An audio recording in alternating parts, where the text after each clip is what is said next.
Hello friends. Did you know nearly 80% of those who watch my videos aren't subscribed? If you enjoy these stories, please hit that subscribe button and leave a like. It really helps. Thank you for being here. By the way, where are you watching from? Let me know in the comments. The 18-wheeler's engine hummed steadily as Ulysses Thistlethwaite guided his rig down Highway 49 through the Mississippi Delta. The dashboard clock glowed 2:47 a.m. in that sickly green color that seemed to make the night feel even darker. Ulysses had been driving trucks for 23 years, and he'd learned to appreciate these quiet hours when the roads belonged to him and the occasional fellow trucker. But tonight felt different. Wrong, somehow. He'd been hauling refrigerated produce from Memphis to New Orleans for the past 8 years, making this same run twice a week. The route was burned into his muscle memory. Every curve, every pothole, every speed trap. He knew where the good coffee was, which rest stops to avoid, and exactly how far he could push his fuel tank before absolutely needing to stop. That's what made tonight's situation particularly frustrating. His fuel gauge, usually reliable as sunrise, was showing nearly empty when he should have had at least another 60 miles worth of diesel. Either he'd developed a leak, which he doubted since he'd checked everything at his last stop, or the gauge was malfunctioning. Either way, he needed to stop soon. The Mississippi darkness pressed against his windows like a living thing. Out here, between Clarksdale and Greenwood, there was nothing but cotton fields and swampland for miles in every direction. The nearest town, if you could even call it that, was Parchman, home to the infamous Mississippi State Penitentiary.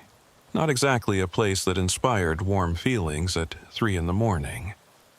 Ulysses shifted his considerable bulk in the worn driver's seat, his 6'4" frame making even the spacious cab feel cramped after hours of driving. At 48 years old, he'd developed the trucker's physique. Broad shoulders from wrestling with steering wheels, a substantial gut from too many truck stop meals, and hands like baseball mitts from years of work. His salt and pepper beard, which his ex-wife had always nagged him to trim, now hung down to his chest. A sign materialized in his headlights. Bumbershoots gas, 2 miles, open 24 hours, truckers welcome. Ulysses frowned. In all his years running this route, he'd never noticed this place. Must be new, though the sign looked weathered enough to have been there since the 60s. The reflective letters had that peculiar quality of old highway signs, where they seemed to glow with their own light rather than just reflecting his headlights. He reached for his CB radio, thinking to ask if any other drivers knew about this Bumbershoot's place, but static filled the channel. Nothing but white noise across every frequency. That was odd too. Usually there'd be at least one insomniac trucker chattering away about something or other. The fuel gauge needle dipped closer to empty. No choice then. He'd have to trust this Bumbershoot's place. The exit appeared exactly 2 miles later, just as promised. Ulysses eased his rig down the off-ramp, the trailer's weight shifting behind him with practiced familiarity. The access road was narrow, barely wide enough for his truck, with drainage ditches running along both sides. Spanish moss hung from the trees, creating a tunnel effect that made his headlights seem dimmer. The gas station appeared around a bend like something from another era. It wasn't just old, it was antiquated. The building was single-story, made of weather-beaten wood that might have been white once but had aged to the color of old bones. The roof was corrugated tin, rust-streaked and slightly askew, but the diesel pumps looked modern enough, and the lights were on inside. What struck Ulysses most was how isolated it was. No other buildings visible in any direction. No houses, no other businesses, nothing. Just this lonely station squatting beside the road like a spider waiting in its web. He pulled his rig alongside the diesel pumps, careful to position it for an easy exit.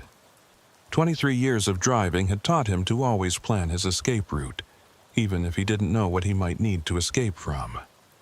The air brakes hissed as he set them, and the engine's rumble died to silence. The Mississippi night immediately pressed in. No crickets, no frogs, none of the usual nighttime chorus that should have been deafening this close to the swampland. Just a thick, oppressive quiet that made Ulysses's skin crawl. He grabbed his wallet and climbed down from the cab, his joints protesting after hours of sitting. The concrete beneath his boots was cracked and weed-strewn.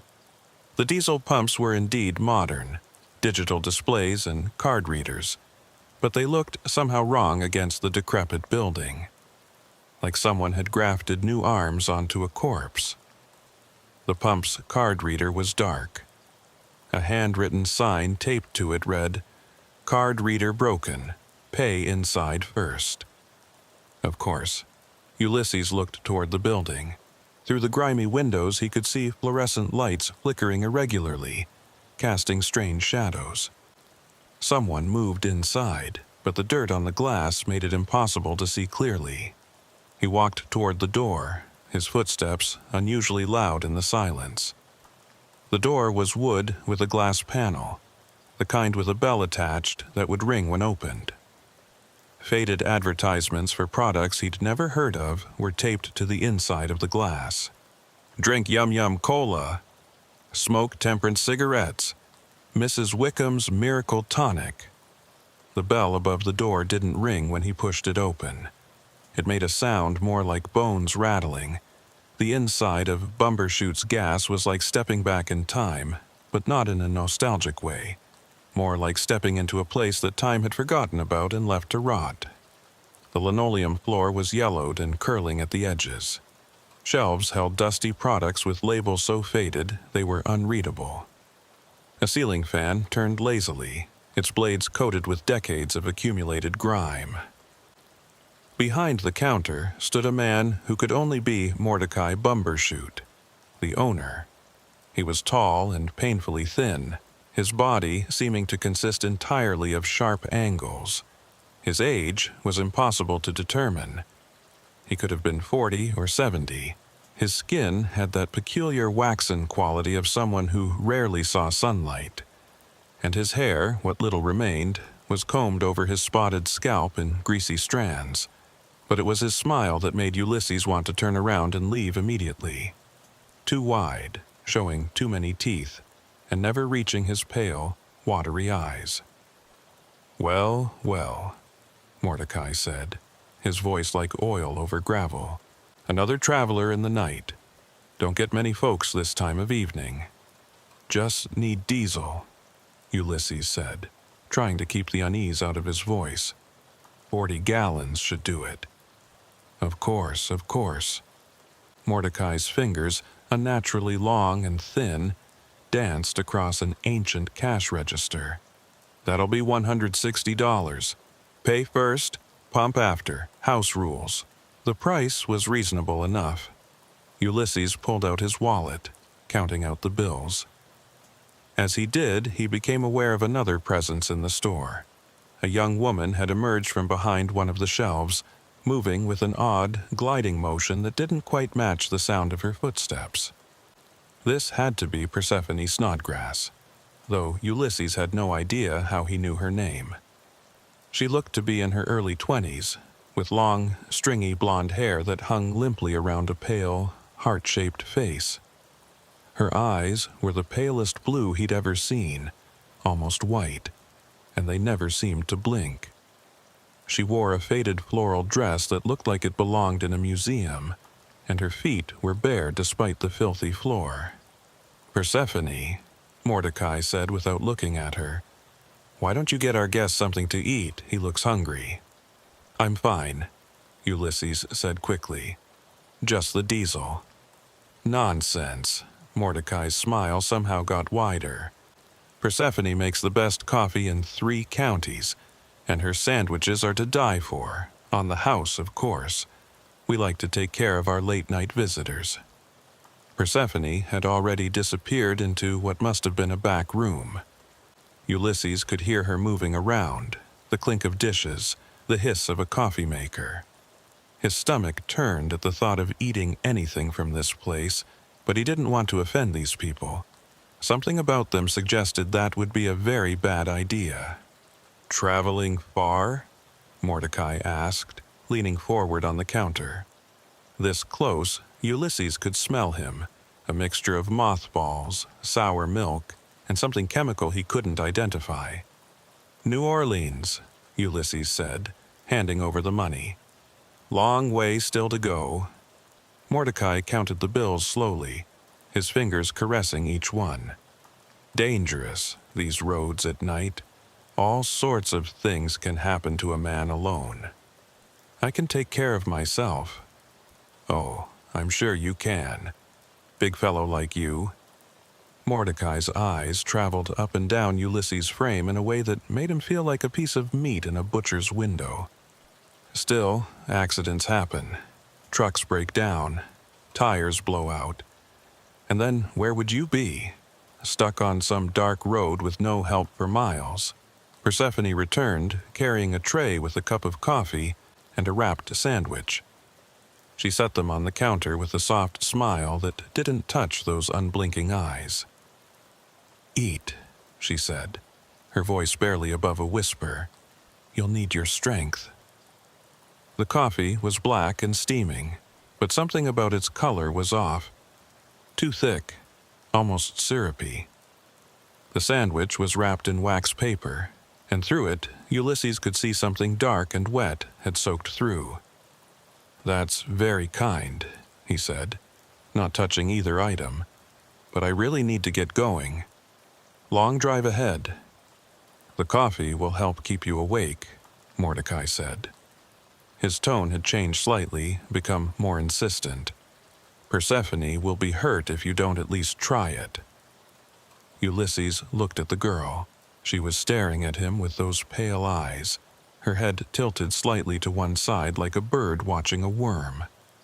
"Please," she whispered.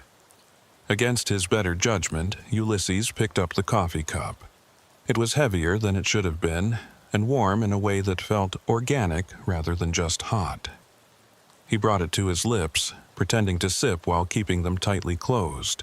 The liquid touched his lips and burned, not with heat, but with something chemical. He set the cup down quickly. "Delicious," he lied. "But I really should pump that diesel and get going." Mordecai's smile flickered for just a moment, replaced by something darker. Then it was back, wider than ever. "Of course. Pump number 2 is all yours, but do take the sandwich, for the road." Ulysses picked up the wrapped sandwich, having no intention of eating it. It was heavier than it looked, and had an odd, squishy consistency. "Thanks." He backed toward the door, not wanting to turn his back on either of them. Mordecai and Persephone watched him go, standing perfectly still like mannequins. The rattling bone sound came again as he pushed through the door. Outside, the night seemed even darker than before. Ulysses hurried to his truck, tossing the sandwich in a trash can beside the pump. He grabbed the diesel nozzle and started filling his tank, constantly looking over his shoulder at the store. Mordecai and Persephone stood at the window, watching him. They hadn't moved an inch. The pump seemed to take forever. 30 gallons. 35. Ulysses's hands were shaking now. Something was very wrong here. Every instinct screamed at him to leave, to just go, forget the last 5 gallons. But he'd paid for 40, and leaving early might provoke them somehow. 38 gallons, 39. A hand touched his shoulder. Ulysses spun around, raising the heavy diesel nozzle like a weapon. Persephone stood there, having somehow crossed the distance from the store without making a sound. Up close, he could see her skin had a greenish tinge, like someone who'd been underwater too long. "You didn't drink the coffee," she said, her whisper carrying perfectly in the still air. "I did. It was very good." "No." She tilted her head further, an impossible angle that should have broken her neck. "You didn't drink it. That makes things difficult. Look, I don't want any trouble. I just want to leave. But you can't leave." Her smile widened, showing teeth that were filed to points. "Not yet. He's not ready." "Who's not ready?" She didn't answer. Instead, she reached out one pale hand toward his face. Her fingers were ice cold and slightly damp, like something pulled from a refrigerator. Ulysses jerked back, and the pump clicked off. 40 gallons. Ulysses yanked the nozzle from his tank and slammed it back into the pump. Persephone stood between him and the truck's door, still smiling with those pointed teeth. Behind her, emerging from the shadows at the edge of the lot, Mordecai approached with slow, deliberate steps. "Leaving so soon?" Mordecai called out, his voice carrying unnaturally well in the thick air. "But the night is still young, and we so rarely have company. I paid for my fuel. We're done here." Ulysses kept his voice steady, though his heart was hammering against his ribs. "Are we?" Mordecai stopped beside Persephone, and in the harsh fluorescent light spilling from the station, Ulysses could see dark stains on the man's apron that he hadn't noticed before. Old stains, brown and rust-colored. "Move," Ulysses said, taking a step toward his truck. Neither of them budged. "You see," Mordecai continued as if Ulysses hadn't spoken, "we provide a service here, a very special service for travelers like yourself, those who drive these lonely roads in the dark hours. I don't need any service. I need to leave." "But you haven't finished your coffee," Persephone whispered. "It's special coffee, made just for you." Ulysses had dealt with plenty of dangerous situations in his years on the road. Aggressive drivers, would-be hijackers, even a few genuinely disturbed individuals. But this was different. These two weren't quite right in a way that went beyond simple mental illness or criminal intent. There was something fundamentally wrong about them, like they were wearing human shapes that didn't quite fit. "Get out of my way," he said, dropping his voice to a growl. "Now." Mordecai's smile finally disappeared. "I'm afraid we can't do that, Mr. Thistlethwaite." Ulysses froze. He hadn't told them his name. "Oh yes," Mordecai continued, noting his reaction. "We know all about you. Ulysses Thistlethwaite, 48 years old, divorced, no children, been driving the Memphis to New Orleans route for 8 years, lives alone in a double-wide trailer outside Memphis, no one expecting you for another." He checked a watch that looked older than the building. 6 hours. "How do you—" "We make it our business to know our customers," Persephone said. "The special ones. The ones who stop here in the deep night. The ones who won't be missed right away."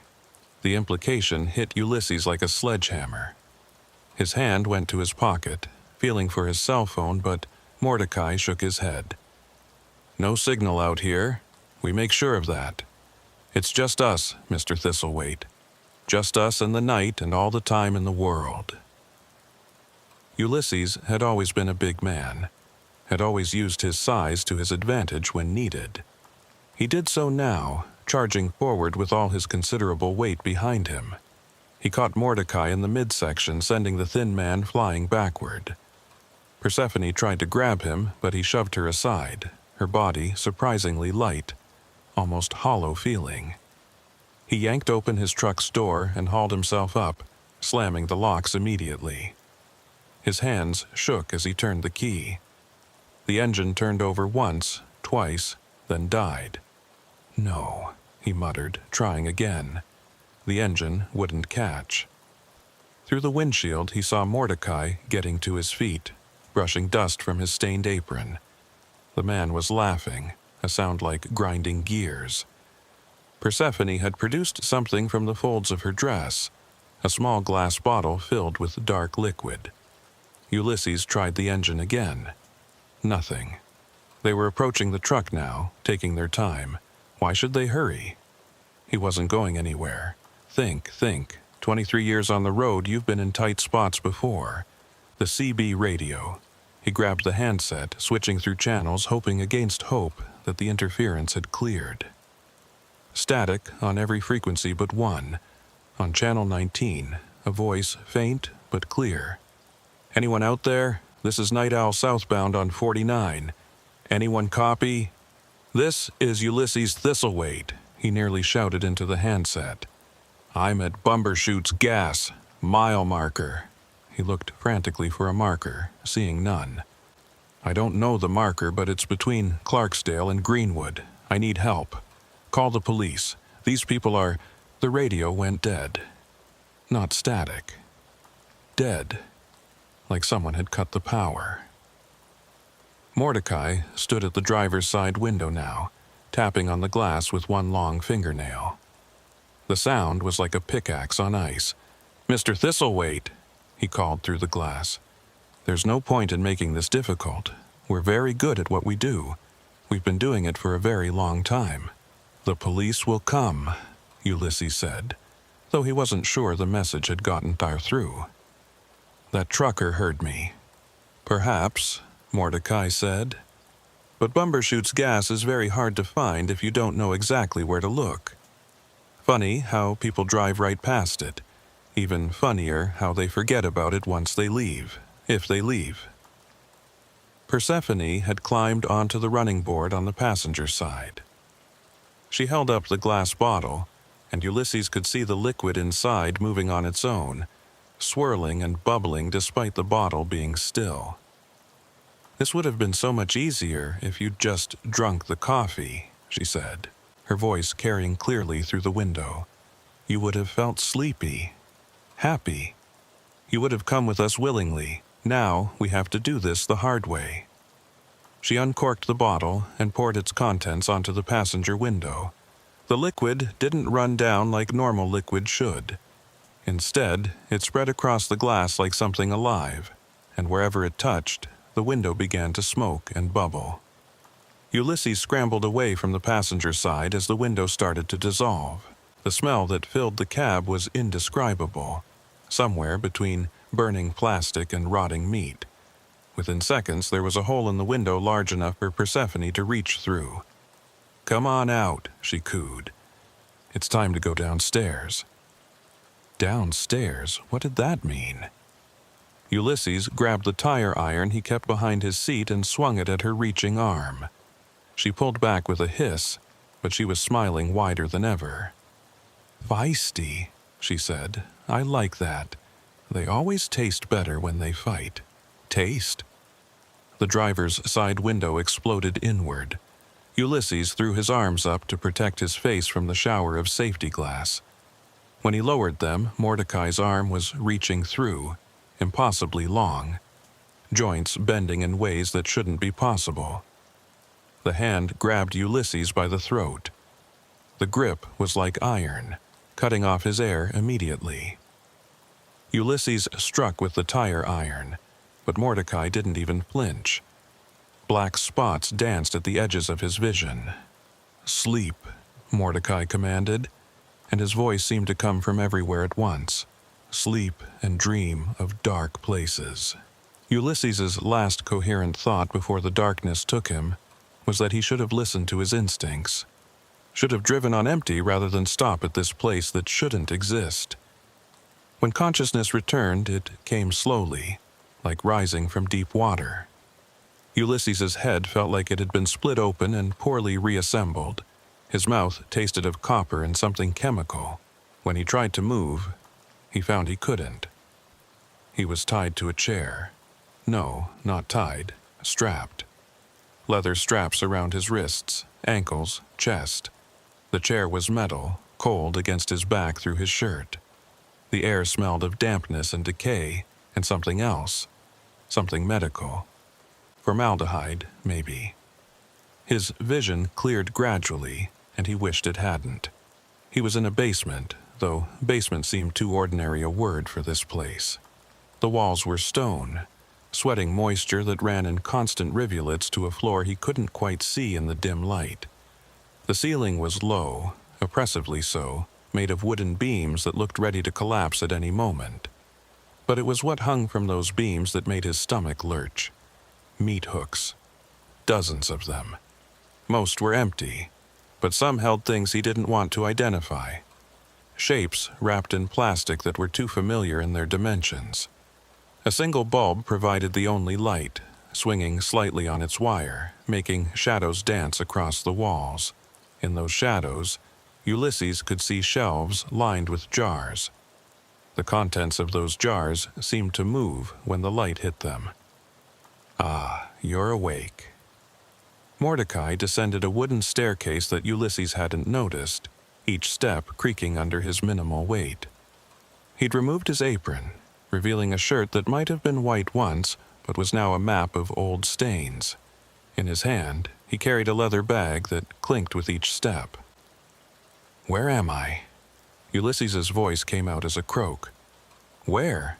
"Still at Bumbershoot's Gas, of course, just in the lower levels.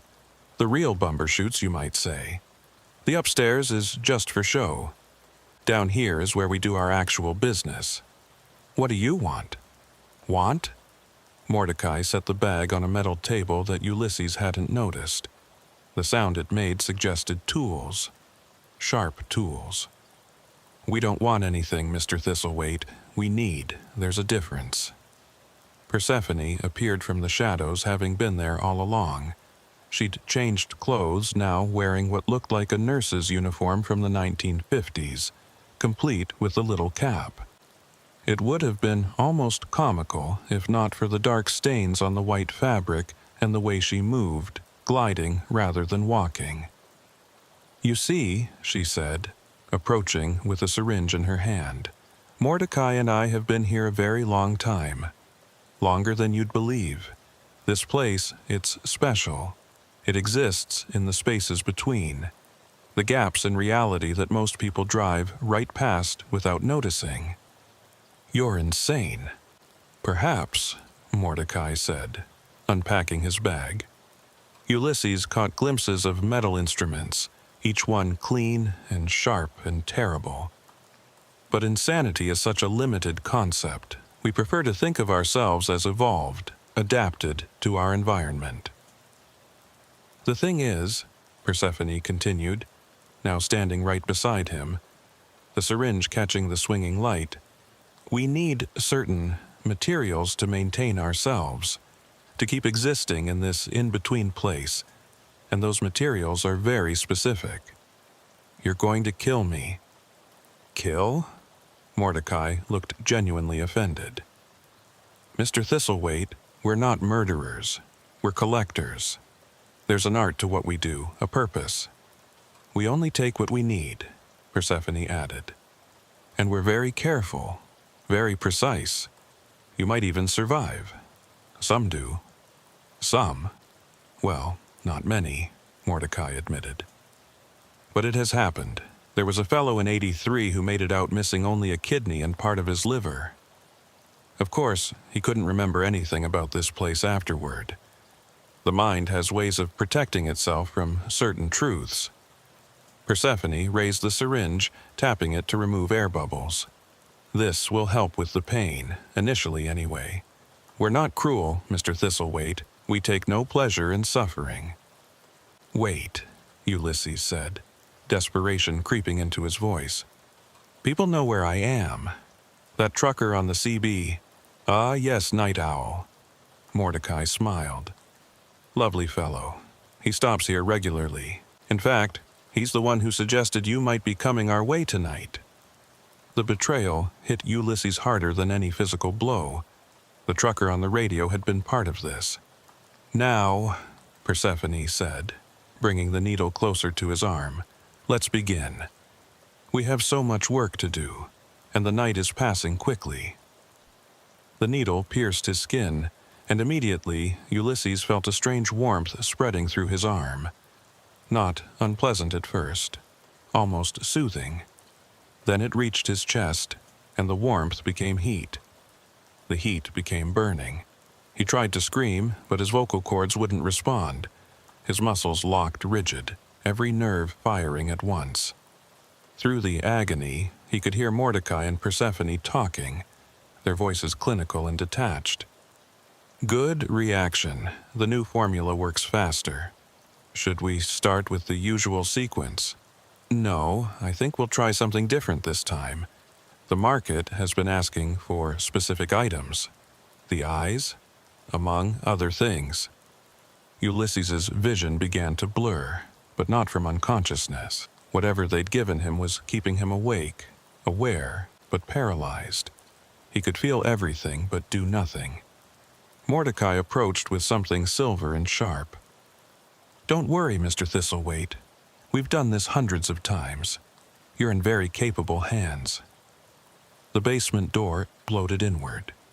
Sheriff Dale Hutchinson had been on the force for 32 years, but nothing had prepared him for what he found at Bumbershoot's Gas. He'd gotten the call from dispatch about a trucker in distress, and something about the location had nagged at him. He knew every road, every building in this county, but he couldn't place Bumbershoot's Gas. That should have been his first warning. He'd found it only because his deputy, young Tommy Brennan, remembered his grandfather mentioning the place. "Used to be out on the old highway," Tommy had said, before they rerouted 49 back in the 70s. But Grandpa said it closed down after some folks went missing. Yet here it was, lights blazing, looking very much open for business. Dale had called for backup immediately when he saw Ulysses's truck, but no sign of the driver. Something about the scene felt wrong. The way the shadows fell. The unnatural silence, the fact that his radio started crackling with static the moment he pulled into the lot.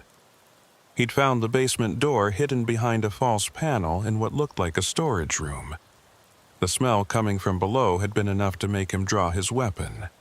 Now, standing in the doorway with Tommy behind him, both their weapons raised, Dale took in the nightmare before him. The trucker, had to be Ulysses Thistlethwaite based on the description, was strapped to a chair, his eyes wide with terror, but his body completely still. A man and woman stood frozen beside him, the man holding what looked like a surgical scalpel. "Sheriff's Department, drop the weapon and step away from him." Mordecai Bumbershoot. It had to be him, matching the property records Dale had hastily pulled up, turned slowly. His smile was wrong. Everything about him was wrong. Too tall, too thin, joints that seemed to have too many angles. "Sheriff Hutchinson," Mordecai said, as if they were old friends meeting at the grocery store. How unexpected. "We don't usually receive law enforcement at this hour." "I said drop the weapon." Mordecai looked at the scalpel in his hand as if surprised to find it there. This is just a tool, Sheriff. We're conducting business.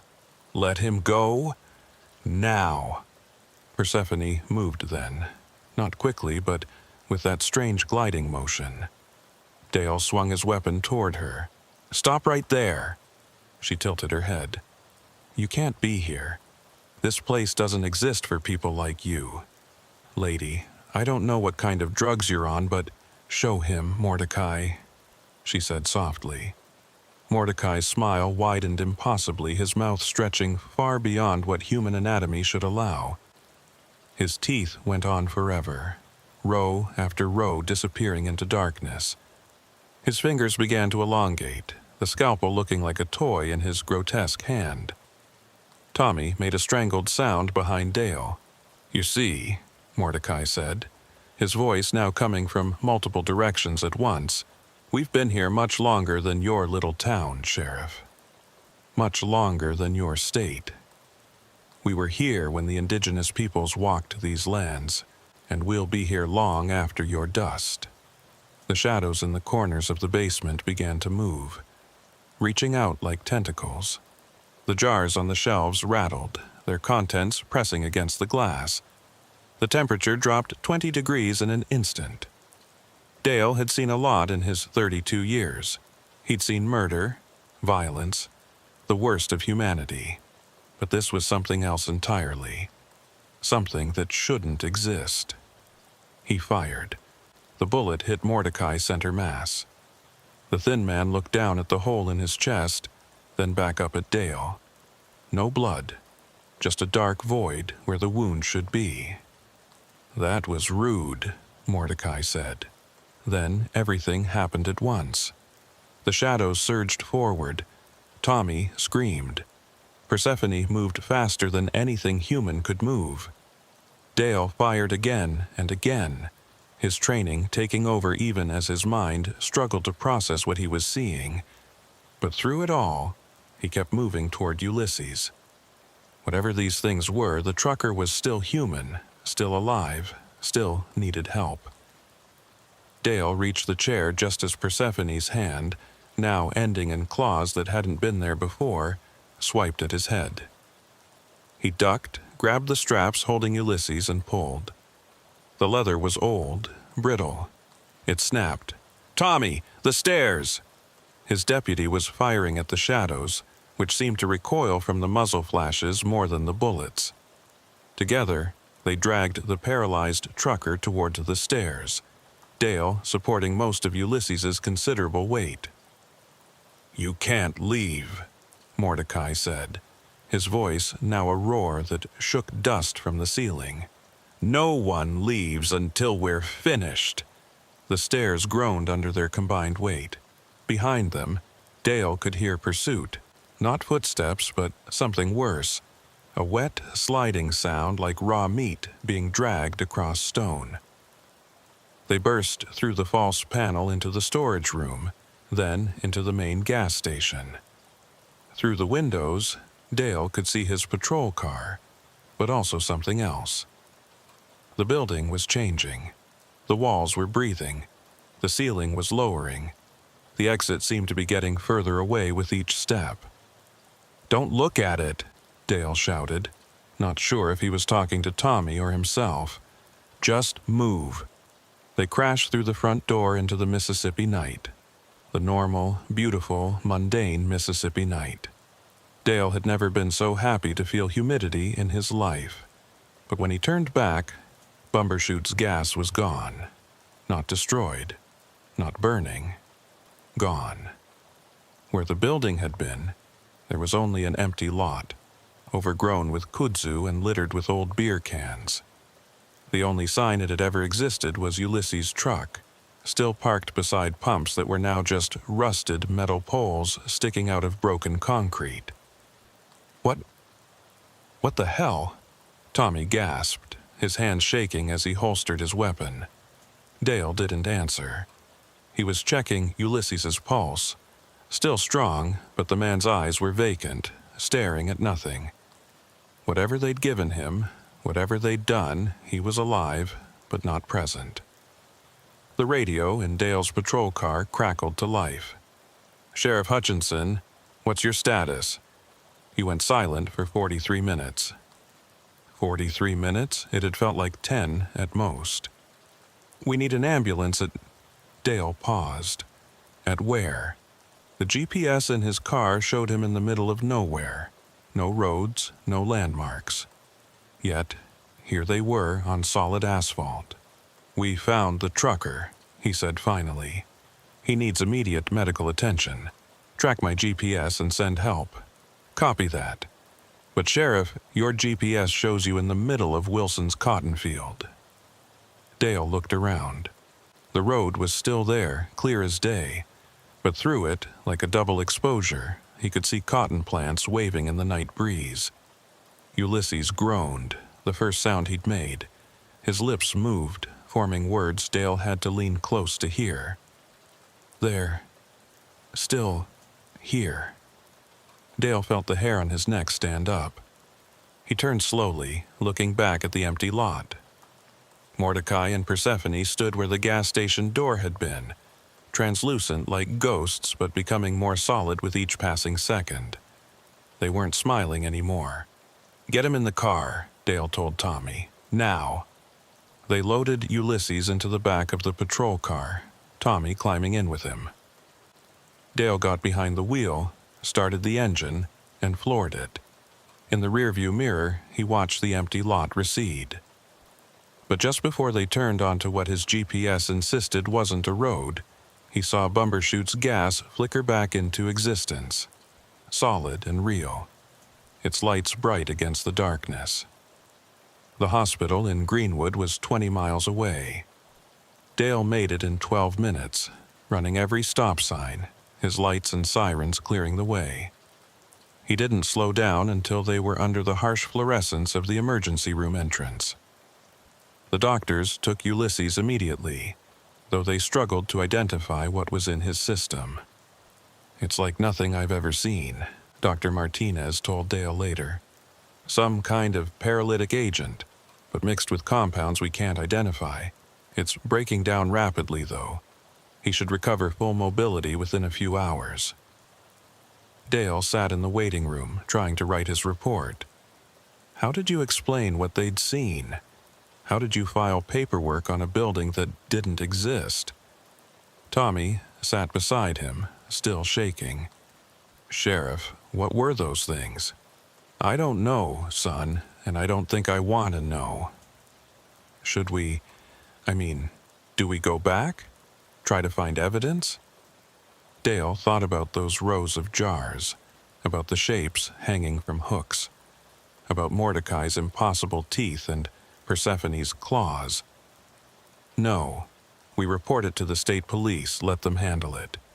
This is beyond us." But even as he said it, Dale knew no one would find anything. Bumbershoot's gas would be gone, hidden in whatever space between spaces it occupied, waiting for the next lonely traveler in the deep of night. 4 hours later, Ulysses woke up. His first conscious thought was that he was in a bed that wasn't his. Hospital, his mind supplied, recognizing the antiseptic smell and the beeping of machines. His second thought was that he was alive, which seemed impossible given his last memories. A sheriff sat in a chair beside his bed, badge glinting in the morning sun coming through the window. The man looked tired, aged somehow, as if he'd seen too much in too short a time. "Mr. Thistlethwaite," the sheriff said. "I'm Dale Hutchinson. How are you feeling?" "Like I got hit by my own truck."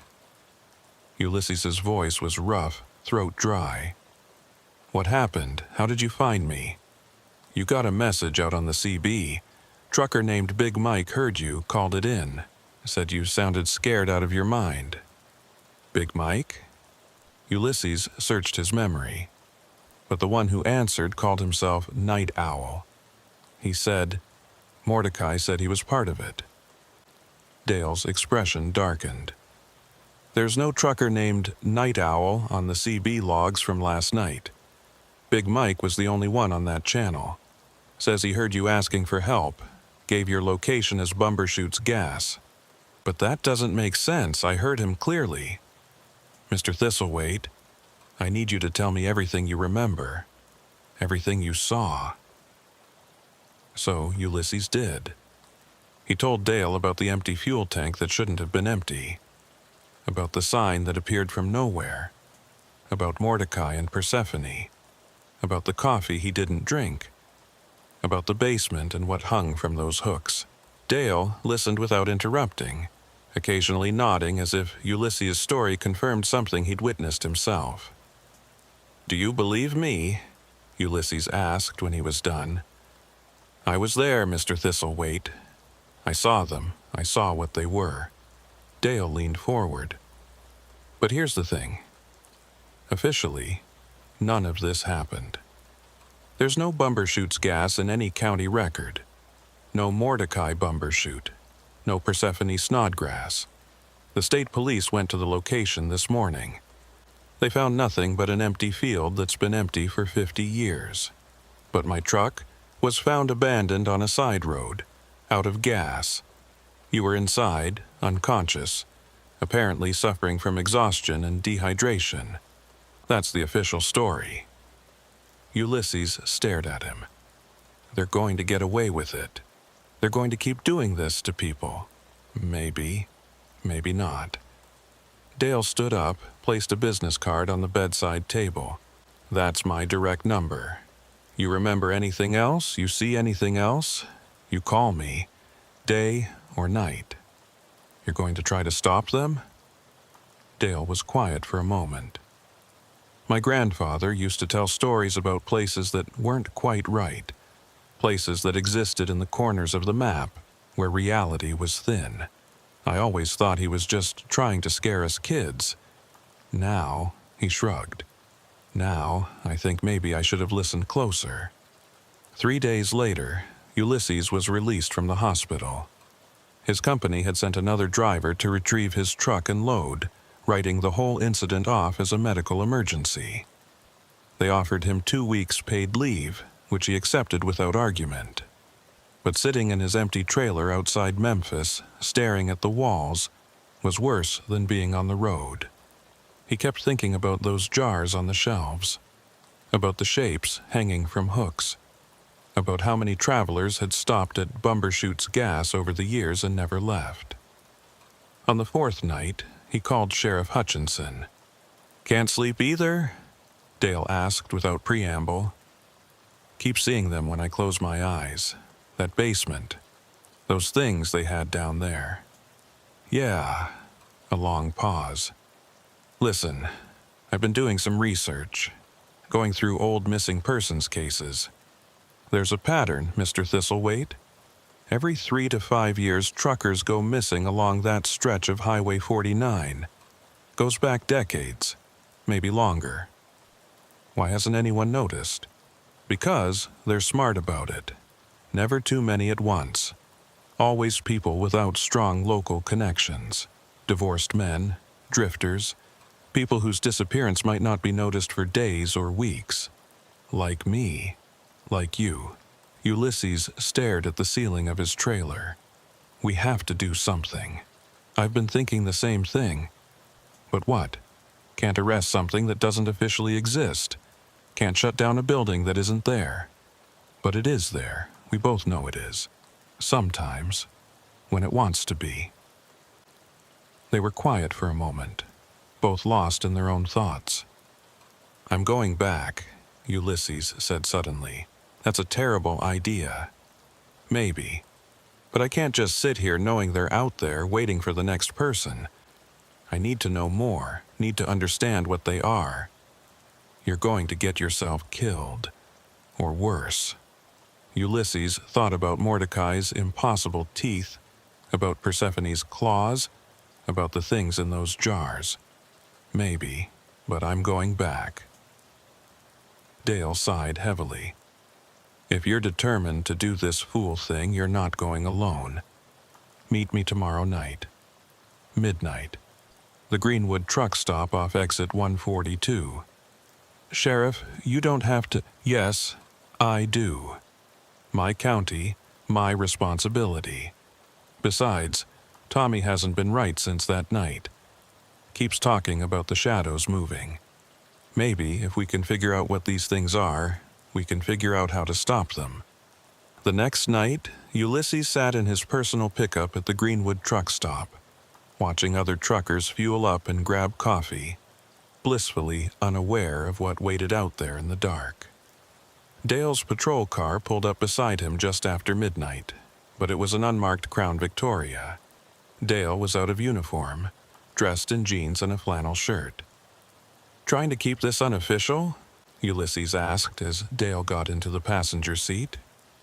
"Very unofficial. As far as the department knows, I'm home with the flu." Dale pulled out a manila folder. "I found something interesting in the archives.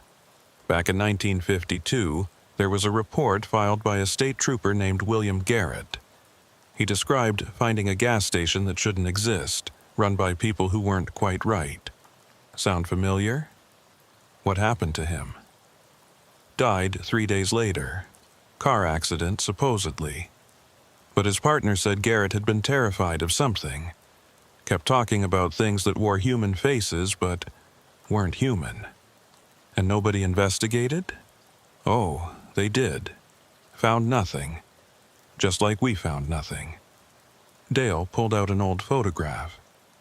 "But Garrett took this before he died. The black and white photo showed a gas station that looked remarkably like Bumbershoots, though the sign read Newcomb's Service. Standing in front were two figures, one tall and thin, one shorter. Even in the grainy photo, something about them looked wrong. Different name, same place? That's what I'm thinking. They change identities every few decades, but they stay in the same spot. That spot that exists when it wants to. Ulysses started his truck. Then let's go find it. They drove through the thick Mississippi night, the headlights cutting through humidity so dense it looked like fog. Neither spoke as they approached the stretch of road where Ulysses had first seen the sign. He slowed down, scanning the darkness. Nothing. Just empty highway and cotton fields. They drove past where it should have been, turned around, drove past again. Still nothing. Maybe it only appears when... Dale stopped mid-sentence. There it was. The sign exactly where it had been before. Bumbershoots Gas, 2 miles, open 24 hours, truckers welcome. You see it? Ulysses asked. Yeah, though my eyes keep trying to slide off it, like they don't want to acknowledge it's there. They followed the sign to the exit, down the narrow access road. And there it was. Bumbershoots Gas, lights blazing, looking exactly as it had a week ago. Ulysses's hands tightened on the steering wheel. We could call for backup, Dale suggested, though his tone suggested he knew how pointless that would be. Would they even be able to find it? Probably not. They sat in the truck for a moment, engine idling, staring at the building. I brought some things, Dale said, reaching into a bag at his feet. He pulled out a camping flare, a bottle of lighter fluid, and a road flare. Figure if bullets don't work, maybe fire will. Worth a try. They got out of the truck, Dale tucking the items into his jacket. The same oppressive silence greeted them. The same absence of normal night sounds. The gas station waited, patient as a spider. Through the grimy windows they could see movement. Mordecai behind the counter, Persephone arranging items on a shelf, going through the motions of running a normal business. They know we're here, Ulysses said. Yeah, probably knew we were coming before we did. They approached the door. The bone rattle sound came when they pushed it open. Mordecai looked up with that too wide smile. Mr. Thistlethwaite, how wonderful to see you again. We so rarely get repeat customers. We know what you are, Dale said, his hand resting on his holstered weapon despite knowing how useless it was. Do you? Mordecai tilted his head. How fascinating. And what, pray tell, are we? Monsters, Ulysses said simply. Persephone laughed, a sound like breaking glass. Monsters. Such a limited word. We're so much more than that. We're survivors, Mordecai said, his smile fading slightly. We've adapted to fill a niche. Every ecosystem needs its predators. And we're your prey. Some of you. The ones who won't be missed. The ones who drive alone through the dark places. Mordecai's fingers drummed on the counter, each tap echoing strangely. It's nothing personal, Mr. Thistlethwaite, simply survival. How many? Dale asked. How many people have you killed? Killed? Persephone moved closer, her feet still making that wrong sound on the floor. We don't kill, we harvest. There's a difference. The ones in the basement are preserved, maintained, part of our collection. Mordecai's eyes, which Ulysses now noticed had no whites, only graduated shades of black, focused on them intently. Would you like to see? Properly this time. We're not going anywhere with you, Dale said. Oh, but you are. Mordecai's smile returned, wider than ever. You see, Sheriff, you made a mistake coming here. Both of you did. This place, it only exists for certain people at certain times. And once you've been here twice, he spread his hands. Well, you become part of the inventory. The lights flickered. The shadows in the corners began to move. Run, Dale said quietly. They backed toward the door, but it wouldn't budge. The bone rattle had become a steady clicking, like teeth chattering. There's no leaving now, Persephone said. You're part of Bumbershoot's gas. You always have been, from the moment you first stopped here. The floor began to tilt. Not dramatically, just enough to make Ulysses feel off balance. The walls started that breathing motion he remembered from before. Dale pulled out the bottle of lighter fluid and the road flare. Ulysses, when I say run, you run. What are you? Dale sprayed lighter fluid across the counter, the shelves, the floor. Mordecai and Persephone stepped back, their expressions shifting from confidence to something else. Concern? Fear? You can't, Mordecai said. This place is more than wood and stone. You can't destroy an idea. Maybe not, Dale said, lighting the flare. But I can sure as hell try. He threw the flare. The lighter fluid caught immediately, flames racing across the counter, up the shelves. But these weren't normal flames. They burned wrong. Too bright, too many colors. The fire seemed to eat at reality itself, revealing things behind things. For a moment, Ulysses saw Bumbershoot's gas as it really was. Not a building, but a wound in the world. A gap where something else leaked through. Mordecai and Persephone weren't screaming. They were changing. Their human disguises burning away like paper, revealing something underneath that Ulysses' mind refused to process. Too many angles. Too many teeth. Too many eyes. The door burst open. Run! Dale shouted. They ran. Behind them, Bumbershoot's gas was consuming itself, folding inward like a piece of paper being crumpled by an invisible hand. The sound it made wasn't an explosion or a collapse. It was like reality itself was screaming. They made it to the truck, Ulysses gunning the engine before Dale's door was even closed. In the rearview mirror, he saw the gas station flicker, existing and not existing simultaneously caught between states. Then it was gone. Not burned down, not destroyed, just absent. They drove in silence until they reached the highway, then Dale finally spoke. It's not over. I know. They're not dead. Things like that, I don't think they can die. But maybe we hurt them. Maybe we bought some time. Maybe. They drove back to Greenwood as dawn was breaking. The Mississippi sun painting the sky in shades of pink and gold. Normal colors. Safe colors. What do we do now? Ulysses asked. We watch, we wait, and we make sure people know, even if they don't believe us. You think it'll come back? Dale was quiet for a long moment. My grandfather, he used to say evil was like kudzu. You could cut it back, burn it out, but unless you got every last root, it would just grow back stronger. So, we keep watching. We keep watching. Ulysses dropped Dale back at his car. They shook hands, an understanding passing between them that didn't need words. 2 weeks later, Ulysses went back to trucking. He changed routes, avoiding Highway 49 entirely.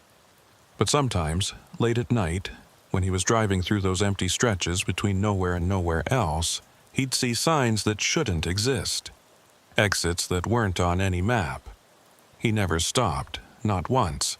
But he started keeping a bottle of lighter fluid in his cab, just in case. 6 months passed. Then Dale called. There's been another disappearance.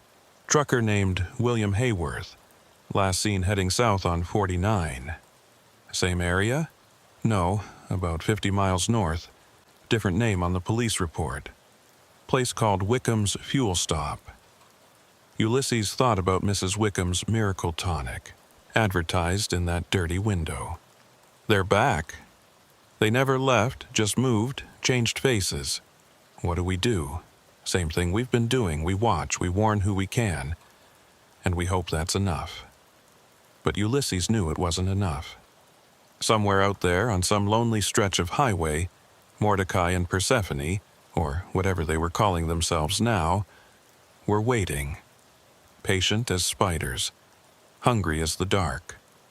The road stretched on, endless and unforgiving, and somewhere on it, Bumbershoots gas waited for its next victim.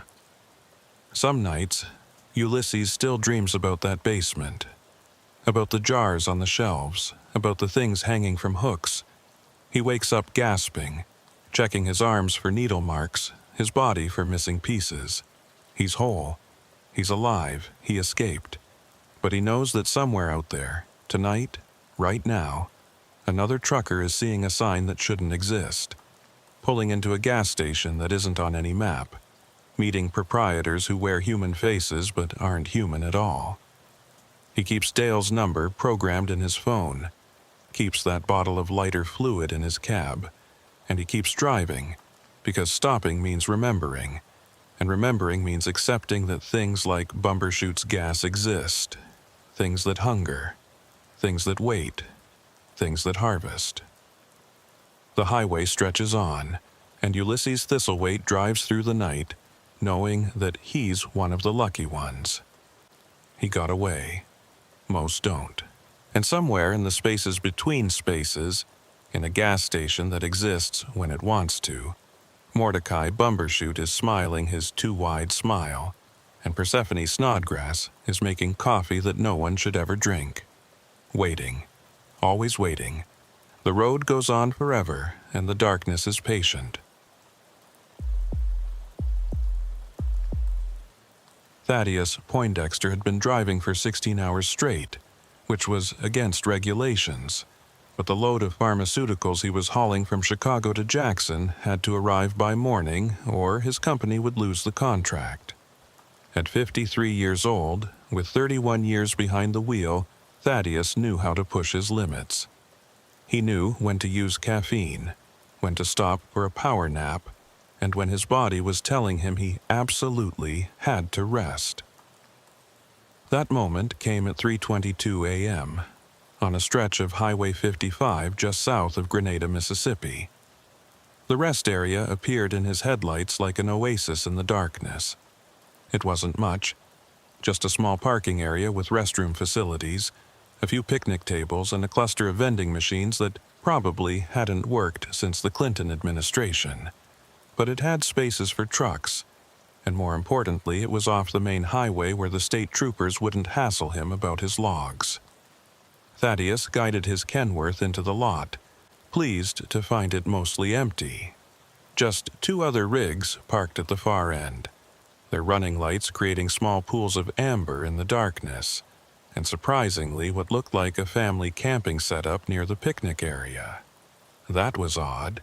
Who camps at a rest area? As he set his air brakes and killed the engine, Thaddeus got a better look. It was definitely a family. He could see a small dome tent, one of those portable camping chairs, and what might have been a Coleman lantern casting a weak circle of light. A minivan was parked nearby, its hood up. Broken down, probably. Poor folks. Thaddeus had been on the road long enough to develop a sixth sense about things. That little voice that told him when a way station was about to be open, when weather was going to turn bad, when something just wasn't right. That voice was whispering now, but he was too tired to pay it much attention. He climbed down from his cab, his knees protesting after so many hours of sitting. The Mississippi humidity hit him immediately, thick and oppressive even in the pre-dawn hours. The air smelled of kudzu and diesel exhaust, and something else, something sweet and cloying that made his stomach turn slightly. The restroom was his first priority. The building was cinder block construction, painted that institutional beige that seemed mandatory for all government structures. The men's room door hung slightly askew on its hinges, and the fluorescent light inside flickered erratically, creating a strobe effect that made his tired eyes water. Business completed, Thaddeus headed to the vending machines, hoping against hope that one might actually work. He had a cooler full of sandwiches in his truck, but a cold Coke would hit the spot right about now. "Excuse me, sir?" The voice came from behind him, high and tremulous. Thaddeus turned to find a young boy, maybe 10 or 11 years old, standing in the circle of light from the vending machines. The kid was thin, almost skeletal, with sandy brown hair that looked like it hadn't seen shampoo in weeks. His clothes, jeans and a t-shirt with some cartoon character Thaddeus didn't recognize, were dirty and too small for him. "Hey there, son," Thaddeus said carefully. "You okay? It's awful late for you to be up." "My dad sent me," the boy said. There was something wrong with his voice, something flat and rehearsed about it. "Our van broke down. He wanted to know if you might have any tools we could borrow." Thaddeus glanced over at the minivan. He could see figures moving around it now, a tall man and a woman, both working under the hood by the light of that Coleman lantern. "What kind of tools?" Thaddeus asked. He said, "A lug wrench and maybe jumper cables?" That didn't make sense. If they needed a lug wrench, they'd be changing a tire, not working under the hood, and jumper cables wouldn't help if they were truly broken down. They'd need another vehicle to jump from. "Tell you what," Thaddeus said, that little warning voice getting louder. "Let me grab my flashlight and I'll come take a look. Maybe I can help." The boy's face went through a series of expressions. Relief, then something else, something that looked almost like fear. "You don't have to do that," he said quickly. "Just the tools would be fine." "Nonsense. I've got some time to kill while my logs reset. Happy to help." Thaddeus headed back to his truck, very aware that the boy was following him. Not walking beside him like a normal kid would, but staying about 10 feet back, matching his pace exactly. It was creepy, like being stalked by a small, underfed predator. He grabbed his toolbox and his maglite from the cab. The weight of the toolbox was reassuring. A nice, heavy wrench made a decent weapon if needed. Not that he expected to need it. Probably just a family down on their luck, desperate enough to be camping in a rest area. As they approached the minivan, Thaddeus got his first good look at the parents. The man was tall and painfully thin, with the same sandy hair as the boy, but shot through with premature gray. He wore khakis and a button-down shirt that had seen better days. The woman was shorter, rounder, with mousy brown hair pulled back in a ponytail. Her dress looked like something from a thrift store, faded flowers on cheap fabric. But it was their faces that made Thaddeus's steps slow. They were both smiling, but the smiles didn't reach their eyes. Their eyes were flat, dead, like looking at mannequins. "Ichabod Widdershins," the man said, extending a hand that Thaddeus reluctantly shook. The grip was weak, clammy. "This is my wife Cordelia, and you've met our boy, Ptolemy." Who names their kid Ptolemy? Thaddeus thought, but he kept his expression neutral. "Thaddeus Poindexter. Heard you folks are having some trouble." "Indeed we are, Mr. Poindexter. Indeed we are." Ichabod's voice had an odd cadence to it, like English wasn't his first language even though he had no discernible accent. "The van just died on us. We were heading to Florida for vacation when it just stopped." Thaddeus flicked on his maglite and leaned under the hood. What he saw didn't make sense. The engine was cold. Had been cold for hours from the look of it. There was dust on components that should have been hot if they'd been driving recently. And there was damage. Old damage.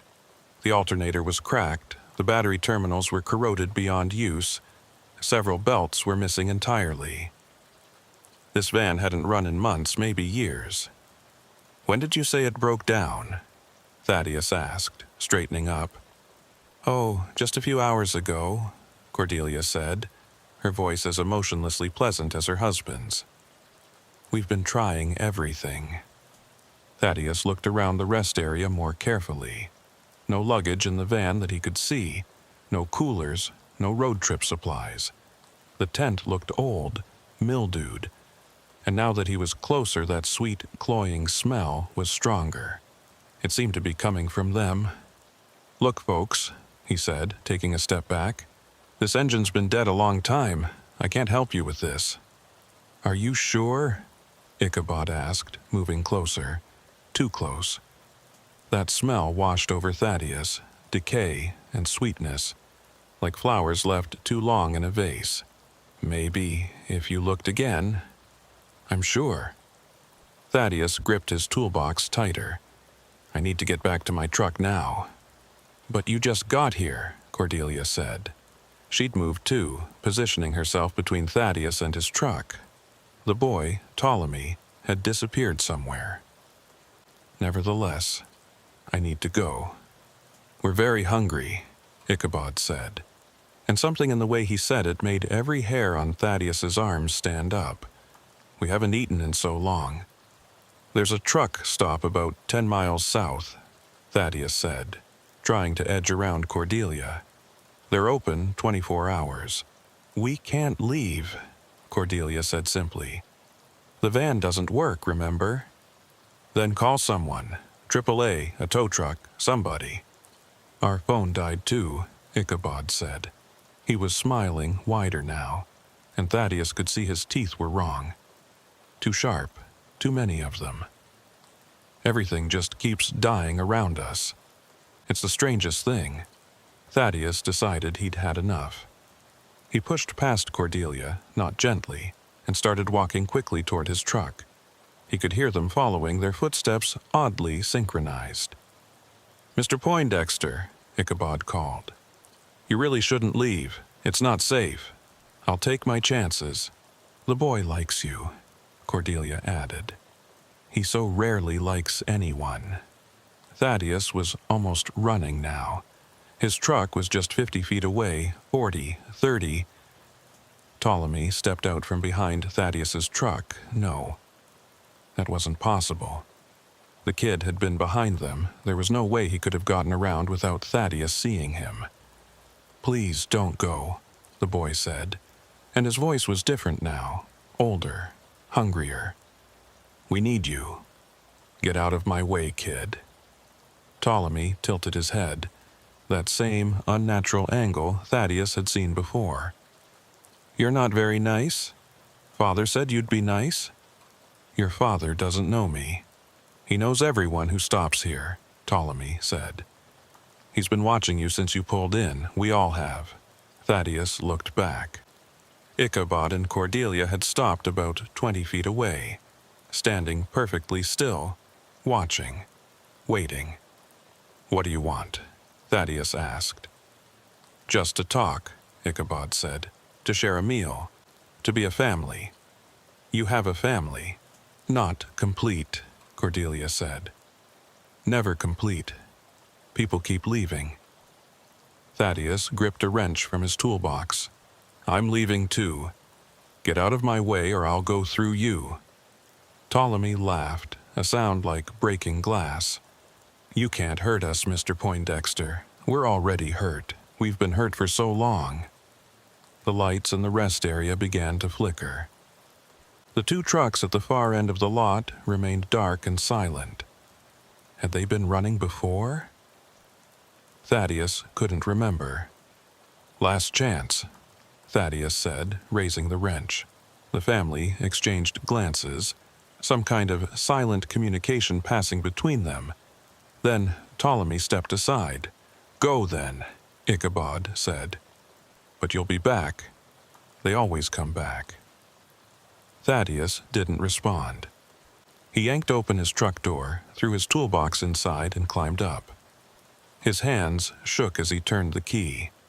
The engine turned over once, twice, then caught. Thank God. He released the brakes and started to pull out. In his mirrors, he could see the family standing in a line, watching him go. They weren't moving, weren't waving, just standing there like scarecrows. Then the engine died.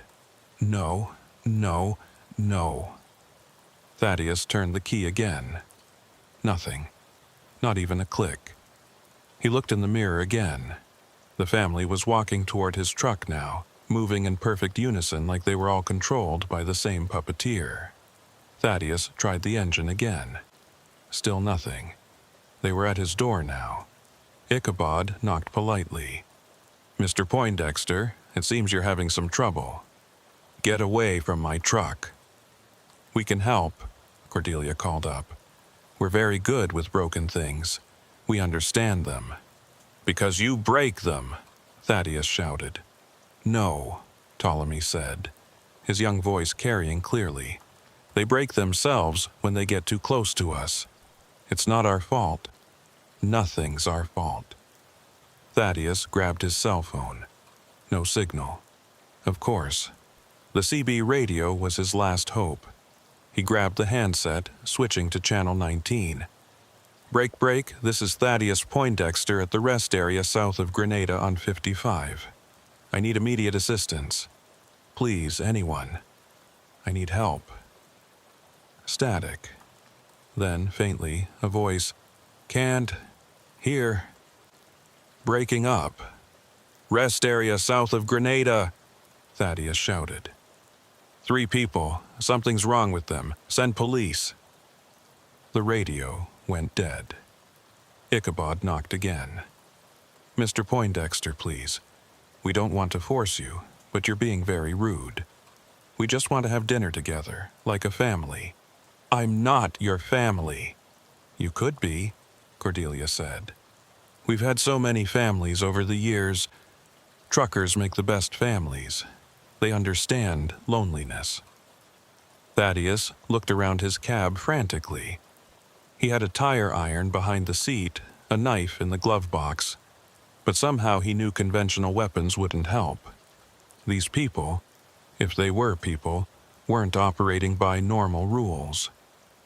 The passenger window began to fog up, even though the air conditioning wasn't running.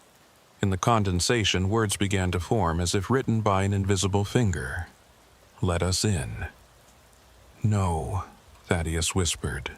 More words appeared. "You're already ours." The fog spread to all the windows. More messages. "We've been waiting so hungry. Join the family. Father knows best." Then the driver's side window exploded inward. Glass showered across Thaddeus, tiny crystals catching the rest area's fluorescent lights like deadly snow. He threw his arms up to protect his face, feeling sharp points bite into his forearms. Through the destroyed window, Ichabod's arm reached in, impossibly long, joints bending in ways that defied anatomy. "Don't make this difficult, Mr. Poindexter," Ichabod said, his voice calm and reasonable even as his grotesque arm groped for the door lock. "We've done this so many times. It's easier if you don't fight." Thaddeus grabbed the tire iron from behind his seat and brought it down on Ichabod's arm with all his strength. The sound it made wasn't the crack of breaking bone or the thud of impact on flesh. It was like hitting a bag of wet sand, dull, yielding, wrong. Ichabod didn't even flinch. His fingers found the lock, clicked it open. The door swung wide, and Cordelia was there, smiling that empty smile. "Come along now. Dinner's getting cold." "There is no dinner." Thaddeus swung the tire iron at her, but she moved with inhuman speed, catching it mid-swing. Her grip was like a vice, and the metal began to bend under her fingers. "There's always dinner," she said. "We're always hungry. That's what happens when you've been empty for so long." Ptolemy appeared on the passenger side, his child's face pressed against the window. "I can come through there too," he said, his breath fogging the glass. "I can come through anywhere. We all can. We learned how." "What are you?" Thaddeus asked, still struggling to pull the tire iron free from Cordelia's grip. "We're a family," Ichabod said. "We were a family, driving to Florida for vacation, just like I said." That part was true. "It was 1907, Cordelia added, her grip never loosening. Ptolemy was so excited. His first time seeing the ocean. "But we never made it," Ptolemy said from the passenger window. "We stopped here just like you." "There were others here," Ichabod continued. "Others who were hungry. So hungry. They said they just wanted to share a meal, to be a family for a little while." "We were naive," Cordelia said. "We thought we were helping. We thought we were being good Christians, sharing with those less fortunate." "They killed you," Thaddeus said, understanding beginning to dawn. "No," Ichabod said. "Worse. They made us like them, passed on their hunger, their need. Then they left, finally satisfied, finally able to move on. But we couldn't leave. We can never leave." "The van," Cordelia said, finally releasing the tire iron, which fell to the ground with a clang. "It's our anchor. As long as it's here, we're here. And as long as we're hungry, we stay hungry." "But if we feed," Ptolemy added, his child's voice carrying ancient weariness, "if we finally, truly feed, maybe we can leave too. Maybe we can finally continue our vacation." "I won't let you," Thaddeus said, though he knew how hollow the threat was. "You don't have to let us," Ichabod said. "It just happens. You get close to us, you become part of us. That's how it works. That's how it's always worked." Thaddeus felt it then, a pull, like invisible threads connecting him to them. He looked at his hands and saw they were beginning to pale, the color draining from his skin. "No!" He lunged for the ignition, turning the key desperately. For a moment, nothing. Then, miraculously, the engine roared to life. "That won't help," Cordelia said sadly. "You can drive away, but you'll come back. They always come back. The hunger brings them back." Thaddeus slammed the truck into gear, not caring that Ichabod's arm was still partially through the window. The thin man was dragged for several feet before his arm simply detached. No blood, no scream of pain. The arm fell to the ground and dissolved into what looked like dust. In the mirrors, Thaddeus saw Ichabod standing there, his arm already regrown, waving goodbye with it. He drove, pushing the truck as hard as he dared, his speedometer climbing past 70, 80. The rest area receded into darkness behind him, but that pulling sensation didn't fade. If anything, it got stronger. 5 miles down the road, the engine sputtered. "No, come on, not now." 10 miles, and it died completely. Thaddeus coasted to the shoulder, his hands shaking as he tried to restart the engine. Nothing. He checked his fuel gauge, 3/4 full. Battery gauge showed full charge. Everything should be working. He grabbed his cell phone. Still no signal, even though he could see a cell tower in the distance, its red lights blinking in the pre-dawn darkness. The CB radio produced only static.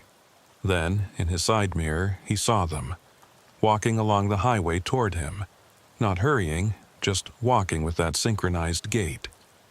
They were a mile away, half a mile, closer. How were they moving so fast? Thaddeus tried the engine again. It turned over. He nursed it, giving it gas gently, and it caught. He pulled back onto the highway, accelerating smoothly. In the mirror, the family stopped walking. They just stood there on the side of the road, watching, waiting. 3 more miles, and the engine died again. This time, when they appeared in his mirrors, they were closer to start with. Only a 1/4 mile back. "This is impossible," Thaddeus muttered, trying the ignition again. This time it took longer to start, and when it did, the engine sounded rough, labored. He made it another 2 miles before it died for the 3rd time. They were right behind him now. He could see their faces clearly in the mirror. Those empty smiles, those hungry eyes. A knock on his door. "Mr. Poindexter," Ichabod called. "This is pointless. You're only prolonging the inevitable." Every time you run, you get weaker, Cordelia added. And we get stronger. That's how the hunger works. Just give in, Ptolemy said. It doesn't hurt, not really. The hunger hurts more than the feeding. Thaddeus looked at his hands. They were definitely paler now, and he could see the veins through the skin, dark and prominent. He felt cold, despite the Mississippi heat. And worse, he felt empty. A gnawing, aching emptiness in his gut that had nothing to do with food. The engine wouldn't even turn over now. I've called for help, Thaddeus lied. The police are coming. No one's coming, Ichabod said. No one ever comes. This stretch of road, it's special. People drive through it all the time, but they never really see it, never remember it, unless they stop at the rest area, unless they meet us. Then other truckers, the 2 trucks at the rest area? Cordelia interrupted. They've been there for 3 months. The drivers are still in their cabs, still sitting there, still trying to leave, but they can't. They're part of the family now, even if they won't admit it. 3 months? Those trucks had looked normal, just parked for the night. You're lying. Go back and look, Ptolemy suggested. Go back and see. You'll understand then. Against every instinct, Thaddeus found himself considering it. The pull was stronger now, not just physical, but mental. The rest area seemed safe, comfortable. The family seemed reasonable. They were just hungry. He understood hunger. That's it, Ichabod encouraged. You're beginning to understand. The hunger isn't evil, it just is. We just are. We didn't choose this, Cordelia added. But we've accepted it. And once you accept it, it's not so bad. You're never alone. You always have family. Thaddeus's hand moved toward the door handle without his conscious control. He watched it, fascinated and horrified as his fingers gripped the handle. That's good, Ptolemy said. Just come out. Come back with us. Have dinner. The door opened. The Mississippi night air rushed in, thick with humidity and that sweet, cloying smell of decay. But underneath it was something else. The smell of food. Real food. His stomach, which he hadn't realized was cramping with hunger, twisted demandingly. When did you last eat? Ichabod asked gently. Really eat, not those cold sandwiches in your cooler. Real food, hot food, family food? Thaddeus tried to remember. The truck stop in Memphis? That had been... how long ago? Hours? Days? Time seemed fuzzy, uncertain. He stepped down from the cab, his legs shaky. The family surrounded him, but not threateningly. They were just there, close, warm despite the coldness he felt. Come, Cordelia said, taking his arm. Her touch was gentle, almost motherly. Let's go home. Home, the rest area. Yes, that made sense. They walked along the highway, and Thaddeus found his stride matching theirs perfectly. Left foot, right foot, in perfect synchronization. It felt natural. It felt right. Cars passed them, but none slowed. None stopped. It was like they were invisible. They can't see us, Ichabod explained. Not unless they're meant to. Not unless they're hungry too. The rest area appeared ahead, its lights welcoming in the darkness. As they got closer, Thaddeus could see the 2 trucks Cordelia had mentioned. She was right. They looked different now. Older, covered in dust and pollen. One had a tree branch lying across its hood that looked like it had been there for weeks. Look in the cabs, Ptolemy suggested. Thaddeus approached the nearest truck, peering through the driver's side window. In the dim light, he could see a figure sitting in the driver's seat. Not moving, not dead, just sitting, waiting. The man's eyes were open, staring straight ahead at nothing. He's been like that for 3 months, Cordelia said. He fought longer than most, kept trying to leave, kept making it a little farther each time, but eventually he understood. The hunger always wins. Is he alive? Define alive, Ichabod said. He exists, he continues. That's a kind of life. Thaddeus moved to the second truck. This driver was slumped over the steering wheel, but as Thaddeus watched, the man's fingers twitched. Still in there, still aware. "This will be me," Thaddeus said. It wasn't a question. "Not necessarily," Cordelia said.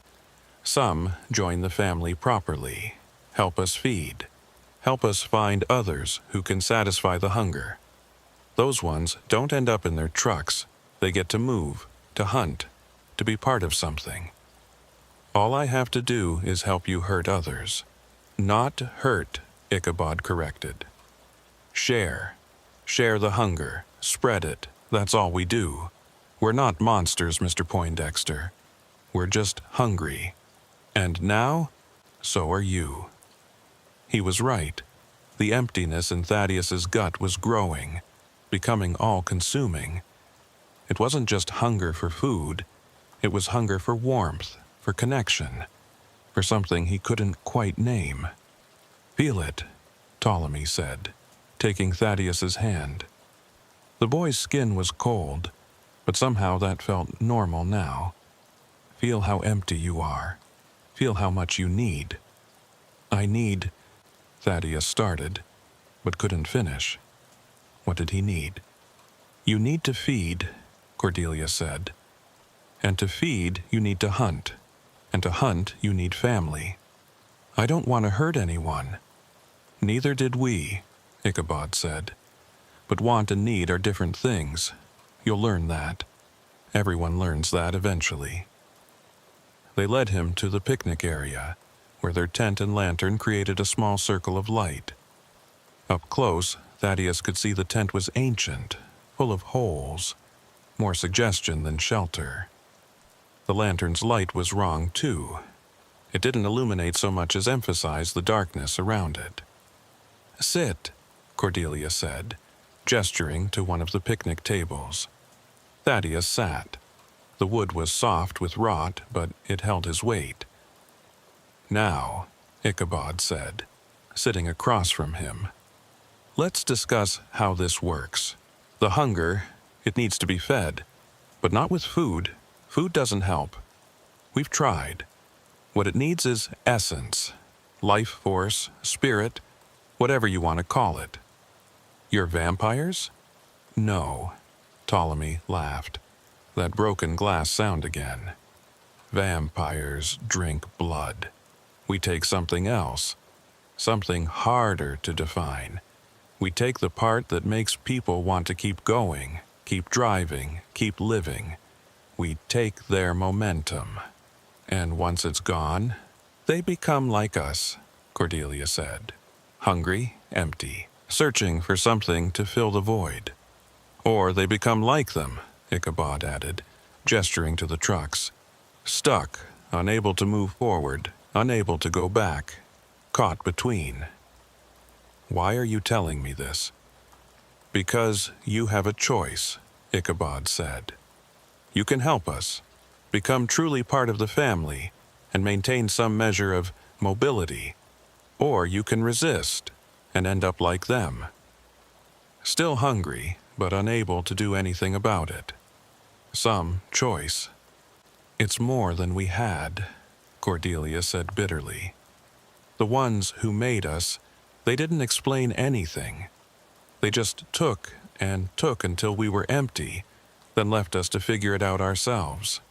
At least we're giving you the courtesy of understanding," Ptolemy added. Thaddeus felt his phone buzz in his pocket. Impossible. There was no signal. He pulled it out. One bar flickering. A text message from a number he didn't recognize. "Get out now. They're not what they seem." The family's expressions changed instantly. Ichabod's empty smile twisted into something predatory.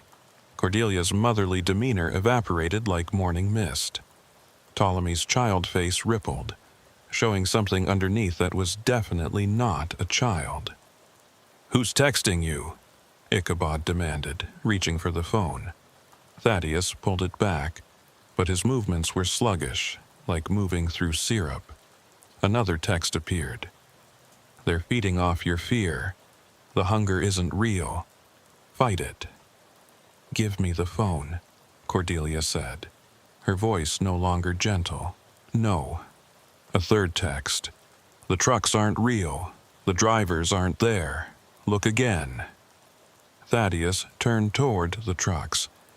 For a moment they flickered, there 1 second, gone the next, then back again, like a bad signal on an old television. "Don't look at them," Ptolemy said urgently. "Look at us. Focus on the family." But Thaddeus kept staring at the trucks. The more he concentrated, the more they wavered. Through them, he could see the empty rest area. No vehicles at all except his own truck and the ancient minivan. "It's an illusion," he breathed. "No," Ichabod said, gripping Thaddeus's shoulder. His touch burned cold. "The illusion is thinking you can leave. The illusion is believing you're anything other than ours." Another text. "I'm in the trees. When I signal, run to your truck." Thaddeus scanned the tree line. There, a flash of light. Someone with a flashlight. "Who's out there?" Cordelia hissed, her head swiveling unnaturally far to scan the darkness. "Someone who knows what you are," Thaddeus said, feeling strength return to his limbs. The hunger was still there, but weaker. Manageable. "Impossible," Ichabod said. "No one remembers us. No one escapes to tell."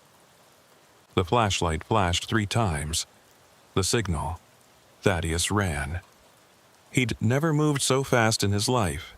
His 53-year-old body suddenly capable of sprinting like he was 20 again. Behind him, the family shrieked. Not human sounds, but something else. Like radio static mixed with feedback. His truck was 50 feet away, 40, 30. Ptolemy materialized in front of him. Not ran there, not jumped there. Simply appeared. "You can't leave, Mr. Poindexter. You're part of the family now." The boy's face was melting, revealing something underneath that hurt to look at. Too many angles, too many teeth, too much hunger given form. A bottle sailed through the air, smashing against Ptolemy. The liquid inside splashed across him, and where it touched he started smoking. "Gasoline and holy water," a woman's voice shouted. "Move your ass, trucker!" Thaddeus didn't need to be told twice. He dodged around the screaming thing that had been Ptolemy and reached his truck. The engine started on the first try. A woman emerged from the trees, mid-40s, athletic build, carrying what looked like a super soaker. She was backing toward him, spraying arc of liquid at Ichabod and Cordelia, who were advancing but carefully, avoiding the spray. "Get in!" Thaddeus shouted. She dove into the passenger side just as Cordelia lunged. The woman slammed the door, catching Cordelia's fingers. Another inhuman shriek. "Drive! Now!" Thaddeus floored it. The truck lurched forward, tires squealing. In the mirrors, he could see the family standing in the road, watching them go. But this time they weren't following. "Keep driving," the woman said, pulling out a cell phone, a real one with full bars. "Don't stop for at least 20 miles. Who are you?" "Dr. Sarah. I study anomalous phenomena. I've been tracking that family for 2 years. They're not human. Not anymore." She was typing rapidly on her phone. "They were once back in 1987, just like they said.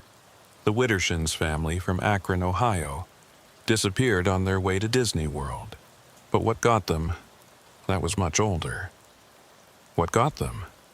"We don't have a name for it. It's a kind of psychic parasite that feeds on human energy. It takes families, usually. corrupts them, turns them into lures for other victims. The Widdershins had been operating from that rest area for over 30 years. But the rest area looked normal when I pulled in. Perception filter.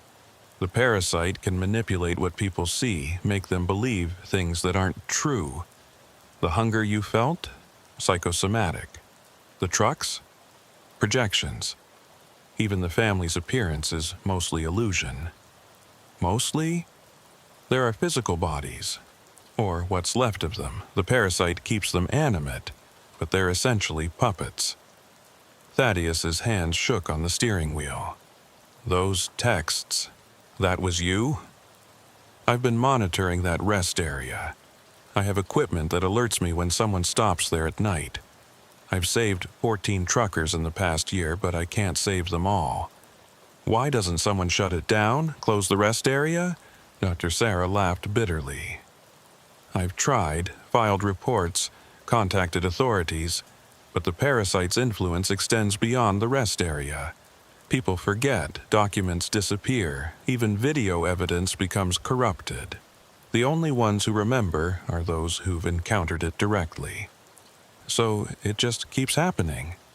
Yes, unless we find a way to kill the parasite itself, not just its puppets. They drove in silence for several miles. Thaddeus kept checking his mirrors, expecting to see the family following, but the road remained empty. Pull over at the next truck stop, Dr. Sarah said. A real one, with lots of lights and people. 20 minutes later, they were parked at a Flying J, surrounded by other trucks, bathed in sodium lights. Normal, safe. Dr. Sarah pulled out a tablet, showing Thaddeus a map marked with red dots. These are all the locations where similar entities operate. Rest areas, abandoned gas stations, old motels, places where travelers stop, where people are vulnerable. There are more of them? Dozens that I know of, probably hundreds I don't. She zoomed in on one particular cluster. Mississippi has 7 confirmed sites. That family is just one of them. Jesus Christ. The thing is, Mr. Poindexter, you're marked now. The parasite has your scent, so to speak. It knows your psychic signature. What does that mean? It means you'll be more susceptible to others like it. You'll see them where other people don't. They'll be drawn to you. You're saying I'm cursed. I'm saying you're aware. That's both a curse and a gift. She pulled out a business card. My number. If you encounter anything else, call me, day or night. What am I supposed to do? I'm a trucker. I have to drive these roads. You learn to recognize the signs. The 2 perfect families at rest areas. The helpful strangers who appear at just the right moment. The places where your electronics stop working. The spots where time seems to move differently. And if I recognize them, you keep driving, you don't stop, and you warn others if you can. Thaddeus took the card, noting the string of credentials after her name. You're a real doctor? Psychiatrist originally, until I encountered something like that family 15 years ago. Lost my husband to them, or something like them. Been hunting them ever since. I'm sorry. Don't be. He's not dead. He's like them now, somewhere. I keep hoping I'll find him, find a way to reverse it. But so far, she shrugged. The family said the hunger never goes away. For them, no. But you're not fully turned. The connection was broken before it could complete. You'll feel echoes of it, moments of emptiness, of craving something you can't name. But it will fade. Mostly. Mostly. You'll always be sensitive to them now. You'll feel them before you see them. Consider it an early warning system. Thaddeus's phone buzzed. A text from an unknown number. You can't run forever. Family is family. Dr. Sarah looked at it and frowned. They shouldn't be able to do that, not from this distance. Another text. We're still hungry. Then another. So are you. And he was. Despite everything, despite knowing it wasn't real, Thaddeus felt that gnawing emptiness returning. It's not real, Dr. Sarah said firmly. It's just an echo. Fight it. But the hunger grew stronger. Thaddeus gripped the steering wheel, his knuckles white. Something's wrong, Dr. Sarah said, looking at her equipment. They shouldn't have this much influence unless... She turned to look out the back window of the truck. Oh no. Thaddeus looked in his mirror. A minivan was parked 3 spaces behind them. Old, rusty, with its hood up. They followed us. No, they were already here, waiting. Dr. Sarah grabbed her gear. Mr. Poindexter, we need to move, now. But when Thaddeus tried to start the truck, nothing happened. The engine was dead. They're getting stronger, Dr. Sarah said. Learning. Adapting. Through the windshield, Thaddeus could see them approaching. Not just the Widdershins family, but others. A dozen figures, all moving with that same synchronized gait, all wearing those empty smiles. How many families have they turned? Thaddeus whispered. Too many, Dr. Sarah said, loading her super soaker with shaking hands. Far too many. The figures surrounded the truck. Men, women, children of all ages, all hungry, all empty, all reaching out with pale hands toward the windows.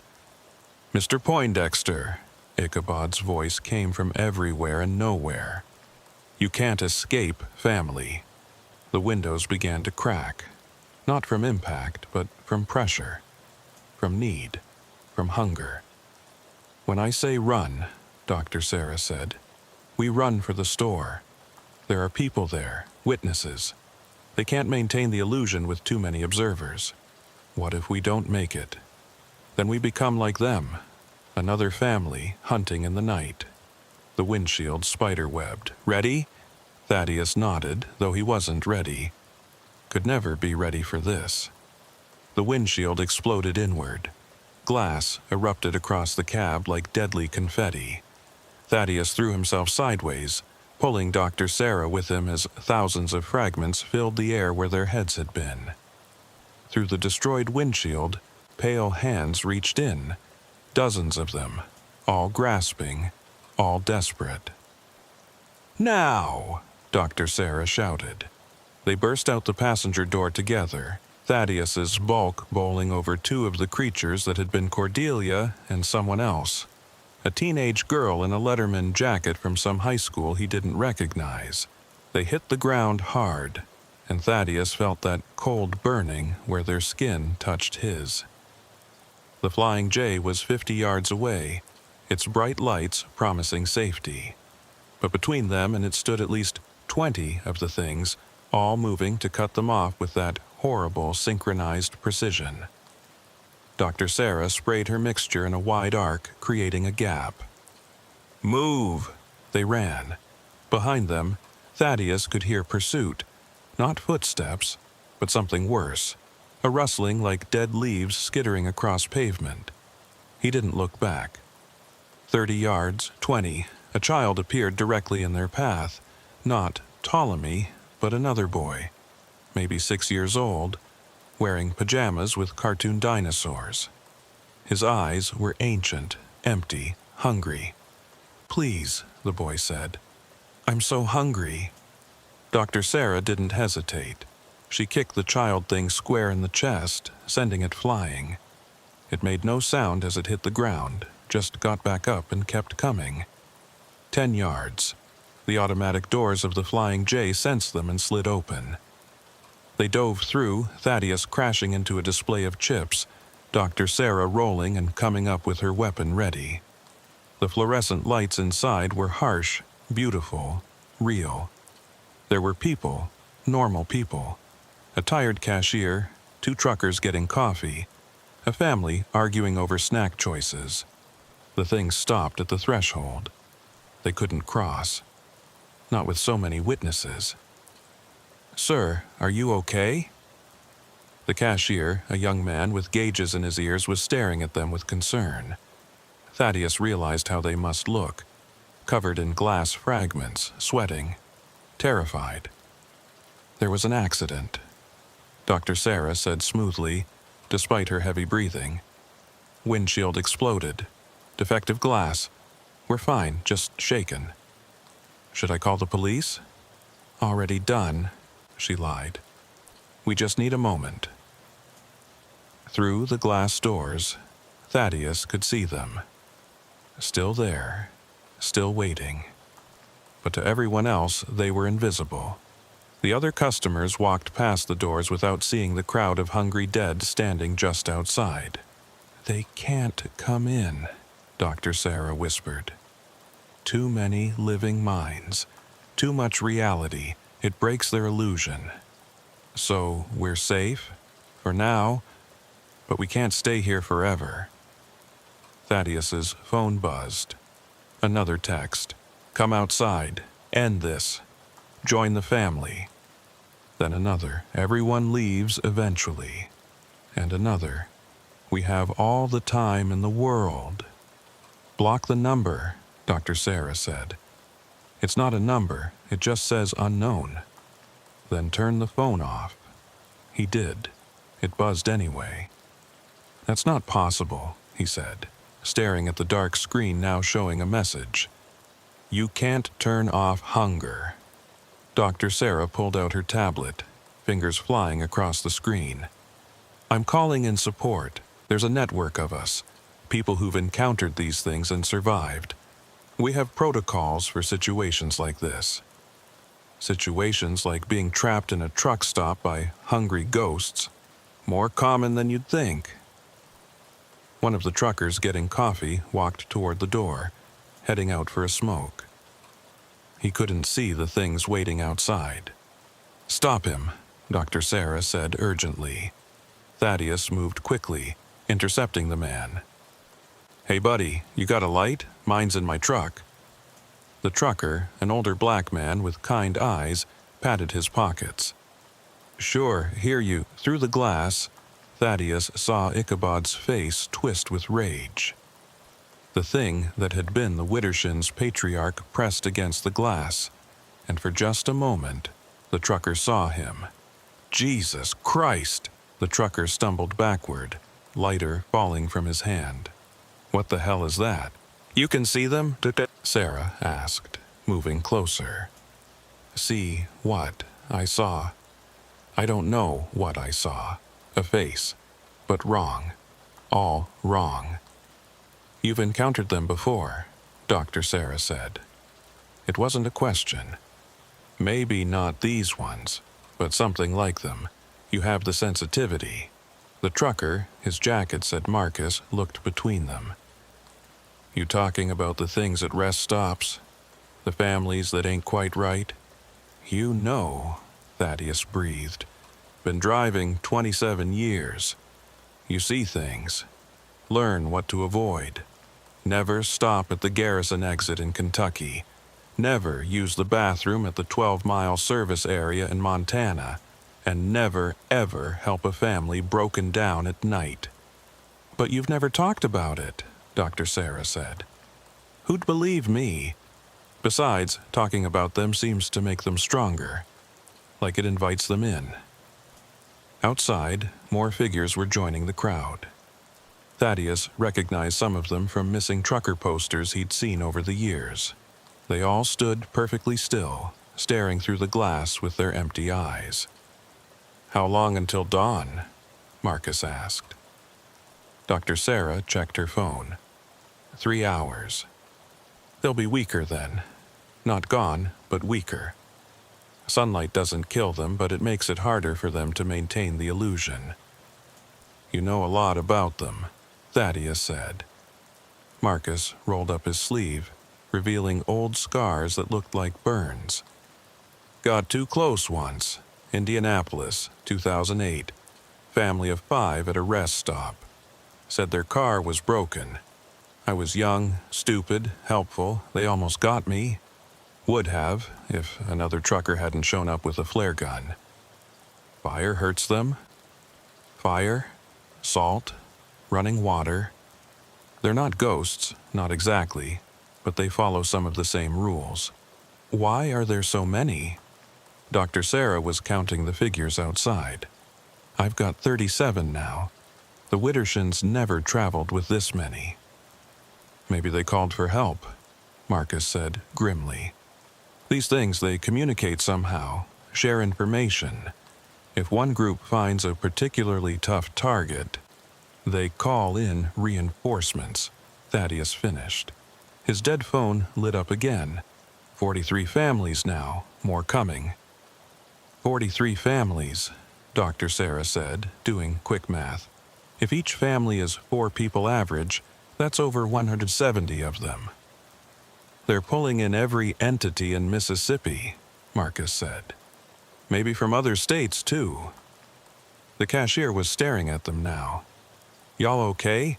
You're acting kind of weird. Just tired, Dr. Sarah said. Long night. But the young man wasn't buying it. He walked toward the doors, squinting. Is there something out there? Don't look too hard, Marcus warned. Sometimes seeing them lets them see you. But it was too late. The cashier's eyes widened as the veil lifted for him. Oh God, what are those things? The moment he saw them, they saw him. Every head turned in perfect unison to stare at the young man. Get away from the door, Dr. Sarah ordered. The cashier stumbled backward, but the damage was done. The things pressed closer to the glass. The automatic doors started to slide open, sensing their presence. The doors! Thaddeus lunged for the manual override, slamming his fist on the emergency stop button.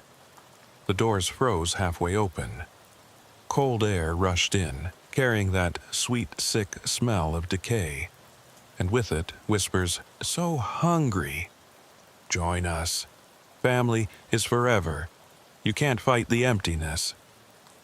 The other customers in the store were starting to notice something was wrong. The arguing family had stopped, staring at the doors. The other trucker had put down his coffee. Everyone needs to move to the back of the store, Dr. Sarah announced with authority. There's been a chemical spill outside, dangerous fumes. Most people started moving, but some hesitated. Through the half-open doors, pale hands were reaching in, testing the barrier. Marcus grabbed a bag of road salt from a display. This might help. He tore it open and poured a line across the doorway. Where the salt touched the reaching hands, they recoiled with hisses of pain. We need more, Dr. Sarah said. All of it. They grabbed every bag of salt in the store. Road salt, table salt, sea salt from the gourmet section. They created a barrier 3 feet deep across the entrance. The things outside moaned in frustration. Thaddeus's phone buzzed again. This time it was a call. The screen showed a picture, the Widdershins' family, but from when they were alive. A normal family photo, probably from that vacation they never completed. Against his better judgment, he answered. Mr. Poindexter. It was Ichabod's voice, but different. Sadder, more human. Please, we just want to go home. You are home. That rest area is your home. No, home is Akron. Home is our little house on Maple Street. Home is where Ptolemy's toys are, where Cordelia's garden grows, where our lives were. Your lives ended in 1987. Did they, or did they just change? We're still here. Still together, still a family. You're parasites. You feed on others. We feed because we must, because the hunger demands it. But if we could fill it, truly fill it, maybe we could rest. Maybe we could finally take that vacation. What do you want from me? You're strong, Mr. Poindexter, stronger than most. You could feed us for a long time, long enough, perhaps, to break the cycle. You want me to sacrifice myself? We want you to join us willingly. It's different when someone chooses it. The hunger is satisfied differently. Dr. Sarah grabbed the phone. He's not interested. She hung up. Immediately, all the phones in the store started ringing. The cashier's cell, the store phone, even the pay phone that probably hadn't worked in years, all ringing in unison. "Don't answer them," Dr. Sarah warned, but the cashier had already picked up the store phone. His face went pale as he listened. Then, without a word, he started walking toward the door. "Stop him!" Marcus shouted. Thaddeus tackled the young man just before he reached the salt barrier. The cashier fought with surprising strength, muttering, "Family. Need to join the family." "He's been influenced," Dr. Sarah said. The call created a connection. The other customers were getting agitated. Some were trying to call 911, but their phones weren't working properly. Others were demanding to leave, not understanding why they were being kept inside. "We're going to have a panic soon," Marcus said. Through the doors, Thaddeus saw something that made his blood freeze. Cars were arriving in the parking lot. Dozens of them. All old, all in various states of decay. The vehicles of families that had been taken over the years. "They're all coming," he whispered. "Every one of them in the state." "Maybe more," Dr. Sarah said, watching her tablet. "I'm seeing energy signatures from Louisiana, Alabama, Tennessee. This is unprecedented. They've never gathered in these numbers before. Why now? Why us?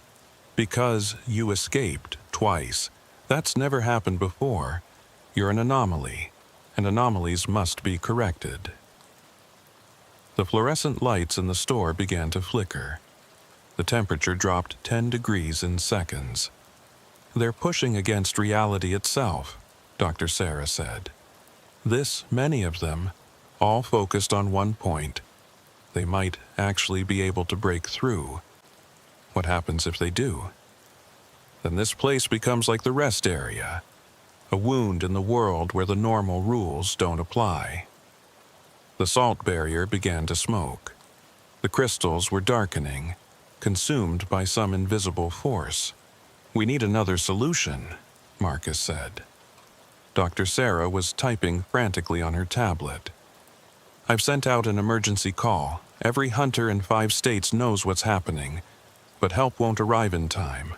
Then we fight," Thaddeus said, surprising himself with his determination. "With what? You can't fight hunger with your fists."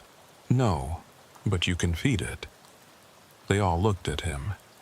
"You said they want me specifically, that I could feed them for a long time. What if I gave them what they wanted?" "That's suicide," Dr. Sarah said flatly. "Is it? Or is it the only way to save everyone else in this store? There has to be another way." But even as she said it, the salt barrier crumbled entirely. The doors slid fully open. The things poured in. The store erupted in chaos. Customers screamed as they finally saw what had been hidden. The pale figures moved through the aisles like a tide, reaching for anyone they could touch. Marcus threw bags of chips and cans of soup, anything he could grab. It didn't hurt them, but it slowed them slightly. Dr. Sarah emptied her super soaker, creating a path of burning, screaming entities, but there were too many. And in the middle of it all stood the Widdershins family, patient as death, waiting for Thaddeus to make his choice. "Mr. Poindexter," Ichabod said, his voice cutting through the chaos, "end this. You know what you have to do." Thaddeus looked around the store. The cashier was pressed against a wall, terrified. The family with children huddled behind the counter. Marcus and Dr. Sarah fought desperately, but they were being overwhelmed. All these people would die, or worse, because of him. Because he'd stopped at the wrong rest area. Because he'd escaped what should have claimed him. "If I come with you," he said, "you let everyone else go." "Thaddeus, no," Dr. Sarah shouted. "All of them," Thaddeus continued. "Every person in this store walks out alive and unchanged, and you never come back here, never hunt from this place again." Ichabod considered this. You'll come willingly? No resistance? No resistance. Then we have an accord. The chaos stopped instantly. The entities stepped back, creating a path from Thaddeus to the door. Don't do this, Dracera pleaded. Take care of my truck, Thaddeus said, tossing her his keys. Make sure my company knows. Tell them I had a heart attack or something. Something normal. There has to be another way. There isn't. He looked at Marcus. You know there isn't. Marcus nodded slowly, sadly. Sometimes the only way out is through. Thaddeus walked toward the door. Each step felt like a mile, but also like coming home.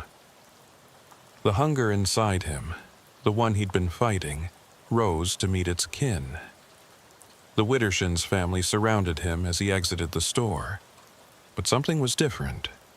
They looked more human, more like the family in that old photo. Thank you, Cordelia said, and she sounded genuinely grateful. Will it hurt? Thaddeus asked. No, Ptolemy said, taking his hand. It's like going to sleep, and then waking up different. They led him to their van. Up close, he could see it clearly now. Not the decay he'd perceived before, but a vehicle caught between states. Real and unreal, solid and ethereal. One more thing, Thaddeus said. I want to know what you really are. Ichabod smiled sadly. We don't know. We only know what we became. The hunger came to us as it came to those before us, and as it will come to those after. It's older than memory, older than meaning. It simply is. And now, I'll be part of it. Yes, but also part of us, part of a family. You'll never be alone again. That should have been horrifying. But to a man who'd driven alone for so many years, who'd eaten so many meals in empty truck stops, who'd spent so many nights in the isolation of his cab, it was almost appealing. He got in the van. The moment he sat down, he felt the change beginning. Not painful, just different. The world looked different. The store, which had seemed so bright and safe, now looked harsh and uninviting. The people inside looked like candles, flickering with life force he could almost taste. The hunger will be strong at first, Cordelia said, sitting beside him. But we'll teach you to control it, to take only what you need, only from those who won't be missed. Like you took from me? You were different, Ichabod said, starting the van. The engine sounded like whispers. You were strong enough to carry us all, to fill the void that's been growing for decades. With you, we might finally be able to rest, or to move on, Ptolemy added hopefully. As they drove away, Thaddeus saw Dr. Sarah and Marcus standing in the doorway of the store. Dr. Sarah was crying. Marcus saluted.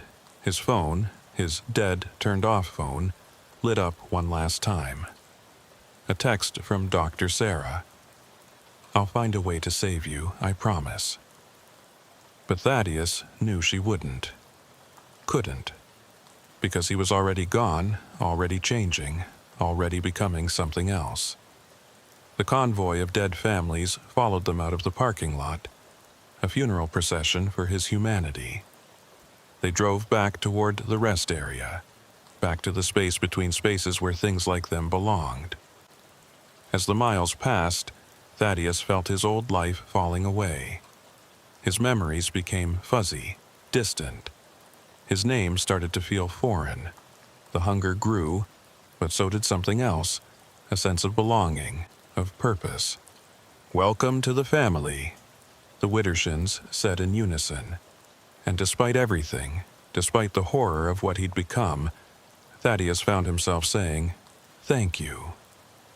The rest area appeared ahead, exactly where it always was, where it never was. Home. As they pulled in, Thaddeus saw other truckers already there. Future family members, though they didn't know it yet.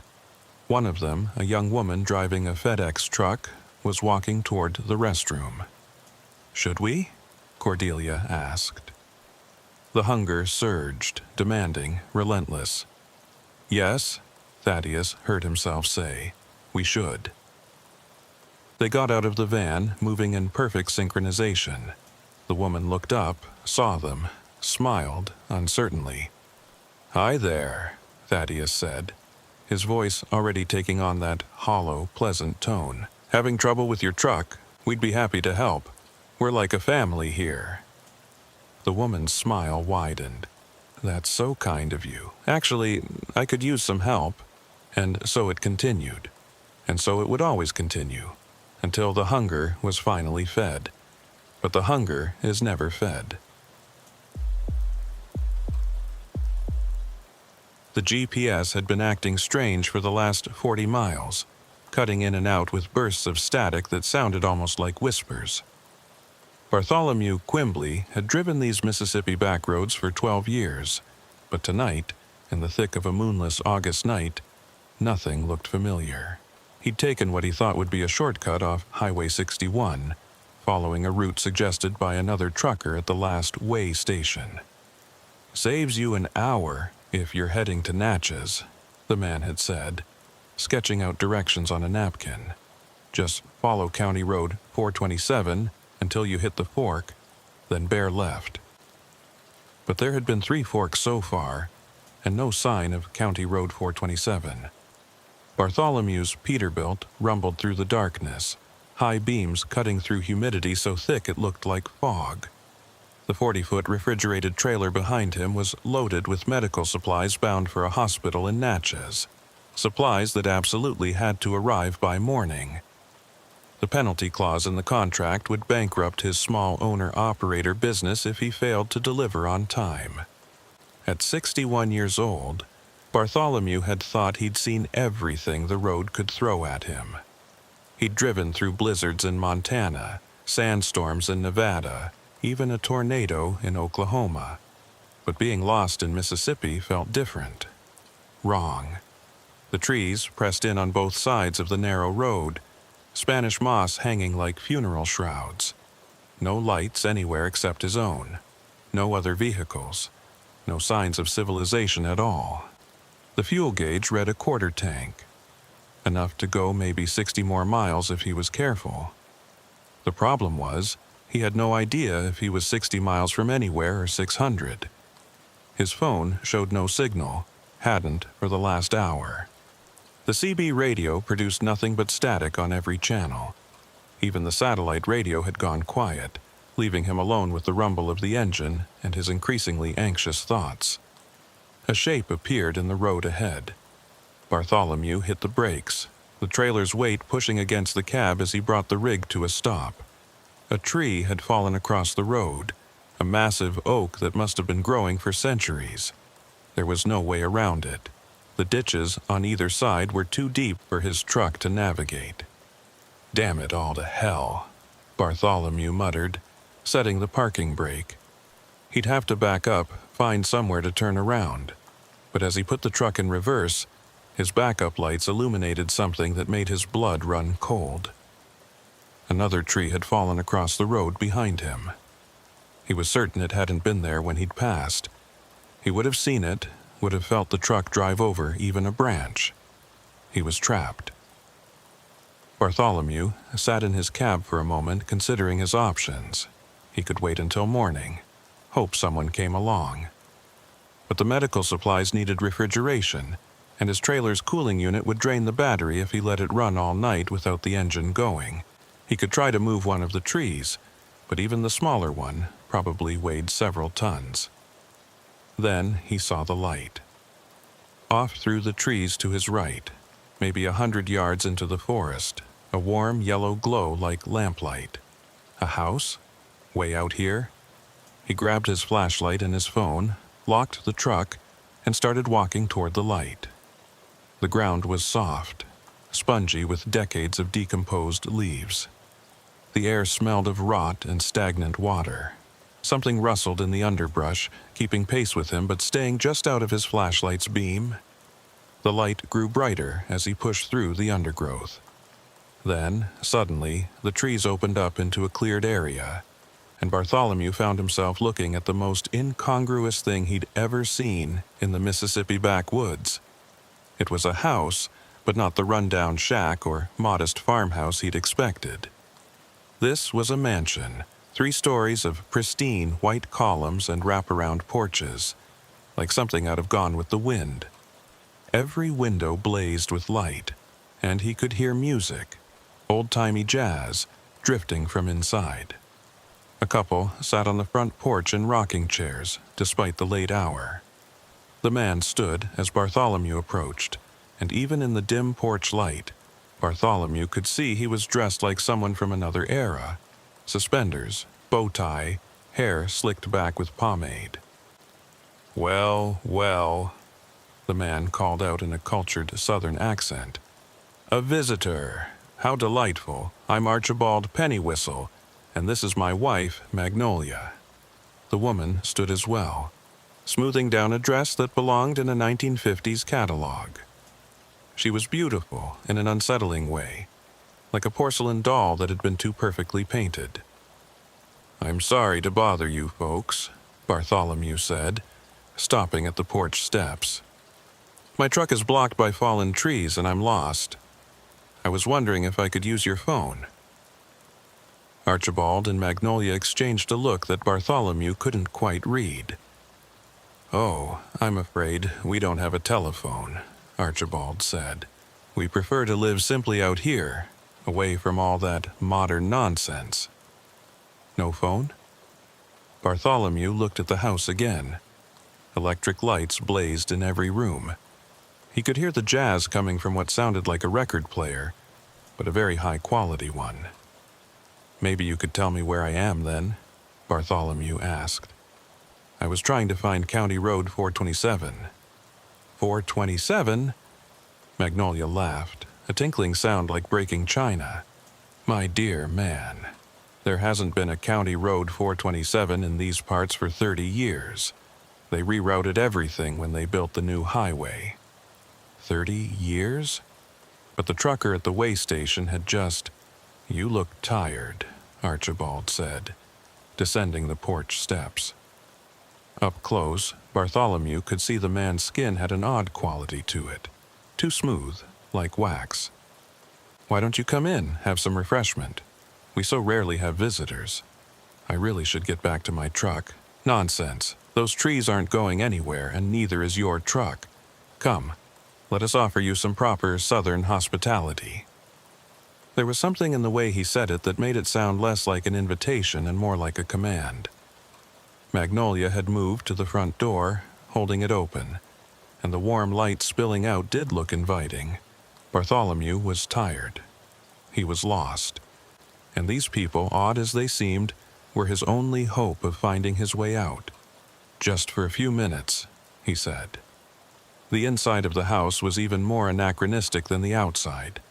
Every piece of furniture looked like it had been frozen in time circa 1952. The jazz music came from a pristine phonograph in the corner of what they called the parlor. The walls were covered in family photographs, all in black and white or sepia tones. "Please, sit," Magnolia said, gesturing to a velvet settee. "I'll fetch some lemonade." She glided out of the room, and glided was the right word. Her feet didn't seem to quite touch the floor. Archibald settled into an armchair across from Bartholomew, crossing one leg over the other with mechanical precision. "So, Mr. Quimbley, Bartholomew Quimbley. Mr. Quimbley, what brings you to our little corner of Mississippi?" "I'm a trucker, hauling medical supplies to Natchez." "A trucker? How fascinating. Tell me, what year is it in your profession now?" "What year? What kind of question was that?" "It's 2024, Bartholomew said slowly. Archibald's eyebrows raised slightly. "Is it now? My, how time does fly." Magnolia returned with a tray bearing a pitcher of lemonade and 3 glasses. The lemonade was the wrong color, too dark, almost brown. She poured 3 glasses with careful precision, handed one to Bartholomew. He took a polite sip and immediately wished he hadn't. It tasted like lemons that had gone bad years ago, sweet and rotten at the same time. He set the glass down carefully on a doily-covered side table. "You have a beautiful home," he said, trying to change the subject. "We've been here a very long time," Magnolia said, settling beside her husband. They moved in perfect synchronization, like dancers following choreography only they could hear. "How long?" "Oh, time is such a relative thing," Archibald said. "Sometimes it feels like yesterday, sometimes like centuries." Bartholomew stood up. Every instinct was screaming at him to leave. "I really should check on my truck. Thank you for the lemonade." "But you haven't asked the important question yet," Magnolia said. "What question?" "How to leave, of course." The temperature in the room seemed to drop 10 degrees. The jazz music slowed, warped, like the record was melting. "The roads around here," Archibald said, standing as well. "They're tricky. They don't always go where you think they will. Don't always take you where you want to go. Sometimes," Magnolia added, also rising, "they bring you exactly where you're meant to be. I'm meant to be in Natchez, with my delivery. Are you, or are you meant to be here with us? We've been waiting for someone like you.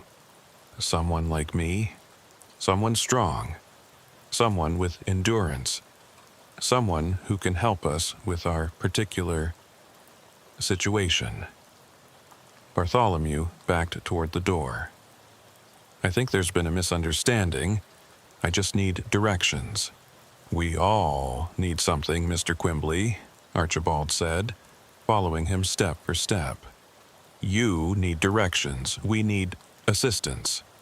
"With what?" They exchanged that look again, and this time Bartholomew caught what it meant. Hunger. They were looking at him like he was a meal. "You see," Magnolia said, her voice dropping to barely above a whisper, "we've been here so very long. And we're so very tired, but we can't leave, can't rest, can't stop." "Stop what?" "Collecting," Archibald said. The photographs on the walls suddenly made sense. They weren't all of the same family. They were different people, dozens of them, maybe hundreds, all posed in the same positions, in the same rooms, wearing similar clothes, like a collection. "Those are," Bartholomew started. "Our guests," Magnolia finished, "over the years. So many travelers, lost on these roads. We offer them hospitality. Some accept, some don't." "What happened to them?" "They're still here," Archibald said, and his smile was too wide, showing too many teeth. "Would you like to meet them?" Bartholomew ran. He burst through the front door, leaped off the porch, and ran toward the trees where he'd entered the clearing. Behind him, he heard Archibald and Magnolia laughing. Not the normal laughter of amused hosts, but something else. Something that sounded like wind through a graveyard. The trees seemed denser than before. The path he'd taken vanished. Branches caught at his clothes. Roots tried to trip him. His flashlight flickered and died, leaving him to stumble through the darkness guided only by the faint glow of his truck's marker lights in the distance. When he finally broke through to the road, he saw something that made him stop dead in his tracks. The fallen trees were gone. The road was clear in both directions. But his truck was different. Older, covered in rust and moss like it had been sitting there for years. The trailer's refrigeration unit was silent, dark. The tires were flat, rotted. "That's not possible," he whispered. "Time is such a relative thing." He spun around.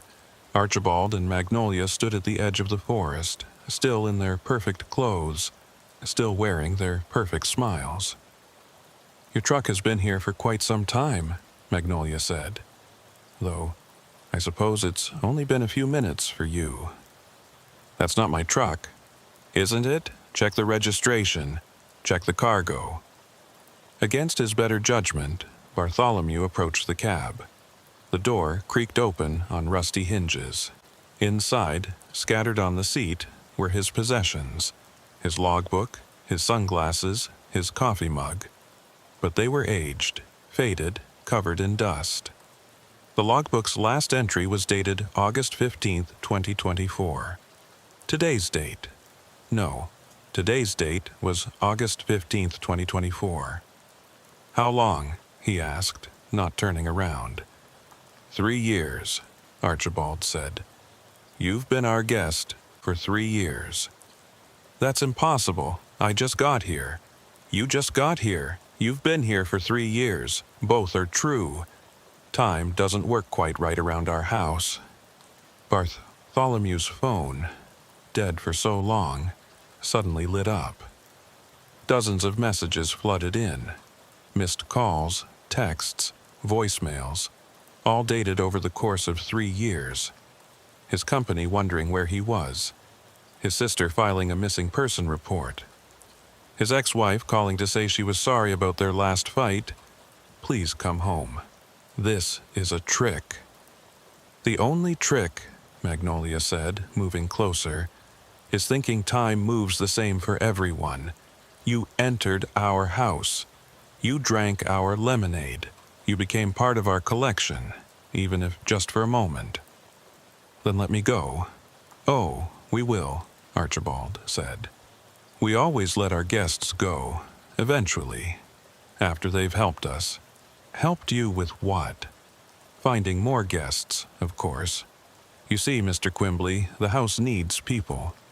It feeds on their time, their stories, their essence, and in exchange, it keeps us young, beautiful, eternal. You're parasites. Such an ugly word. We prefer to think of ourselves as curators. We preserve moments, preserve people, preserve stories. In photographs, among other things. Bartholomew noticed movement in the trees, shapes, people. They emerged slowly, dozens of them, all dressed in clothes from different eras, a man in a Union Army uniform, a woman in a 1920s flapper dress, a teenager in a Letterman jacket from the 1960s. More recent ones, too. A businessman in a 2000 suit, a young woman in modern jogging gear. They all moved wrong, like marionettes with half their strings cut. Our collection, Magnolia said proudly, gathered over 150 years. You're over 150 years old? Oh, much older than that. The house has been here since before the Civil War. We were its first residents. And now you want me to join them. Not just join, Archibald said. Help us expand.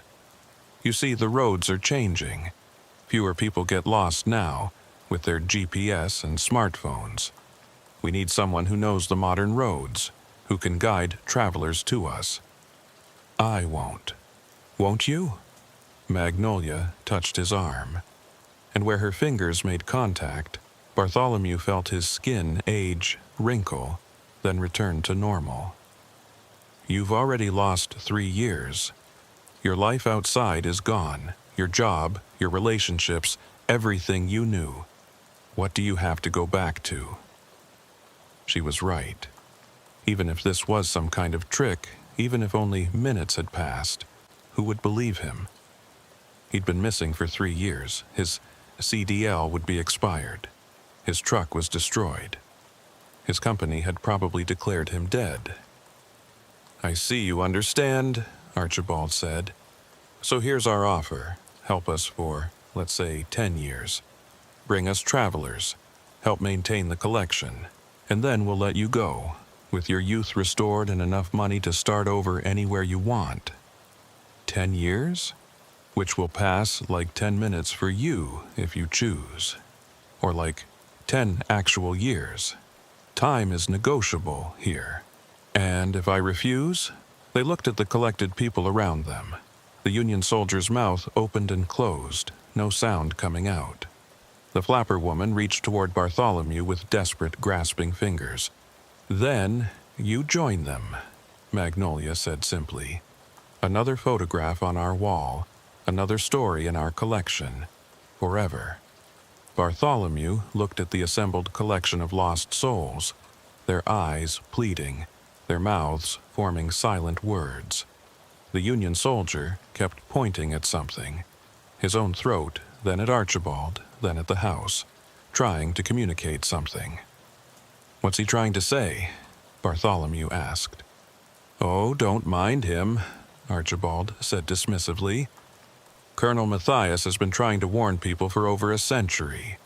Never succeeds, can't, part of the arrangement." "Arrangement?" "The house has rules," Magnolia explained. "Those who are collected can't speak to newcomers, can't write, can't communicate in any meaningful way. It prevents complications." The businessman from the 2000s was holding up his fingers. 3, then 0, then 3, then 0. Over and over. 303, Bartholomew guessed. The man shook his head violently, then tried again. This time he held up 3 fingers, pointed at Bartholomew, pointed at himself, then made a 0 with his hand. 3, me, you, 0. 3 years, the jogger suddenly said, and everyone turned to stare at her in shock. 3 years becomes 0. He's trying to tell you. Her voice cut off mid-sentence. Archibald had raised his hand, and she froze completely, like someone had hit pause on a video. "Well, that's unfortunate," he said. "She must be newer than we thought. The binding hasn't fully set." He walked over to the frozen jogger, touched her forehead. She collapsed, then slowly got back up, her eyes now as empty as the others. "What did you do to her?" "Reset her. She'll be more compliant now." Magnolia sounded bored. "They all fight at first, then they accept, then they help. It's the way of things. You said 3 years had passed, but that businessman was trying to tell me something different." "Was he? How can you trust someone who's been here so long? The mind plays tricks after a while." But Bartholomew had caught something in their expressions when the jogger spoke. Fear. Just for a moment, but it was there. "You're lying about something." "Everyone lies, Mr. Quimbley. The question is whether the lie serves a purpose." Bartholomew's phone buzzed again. A new message, except it wasn't new. It was dated 3 minutes ago, August 15th, 2024, 3:47 a.m. "Where are you? Dispatch is freaking out. Your GPS went dark. Marcus, his dispatcher. 3 minutes ago, not 3 years.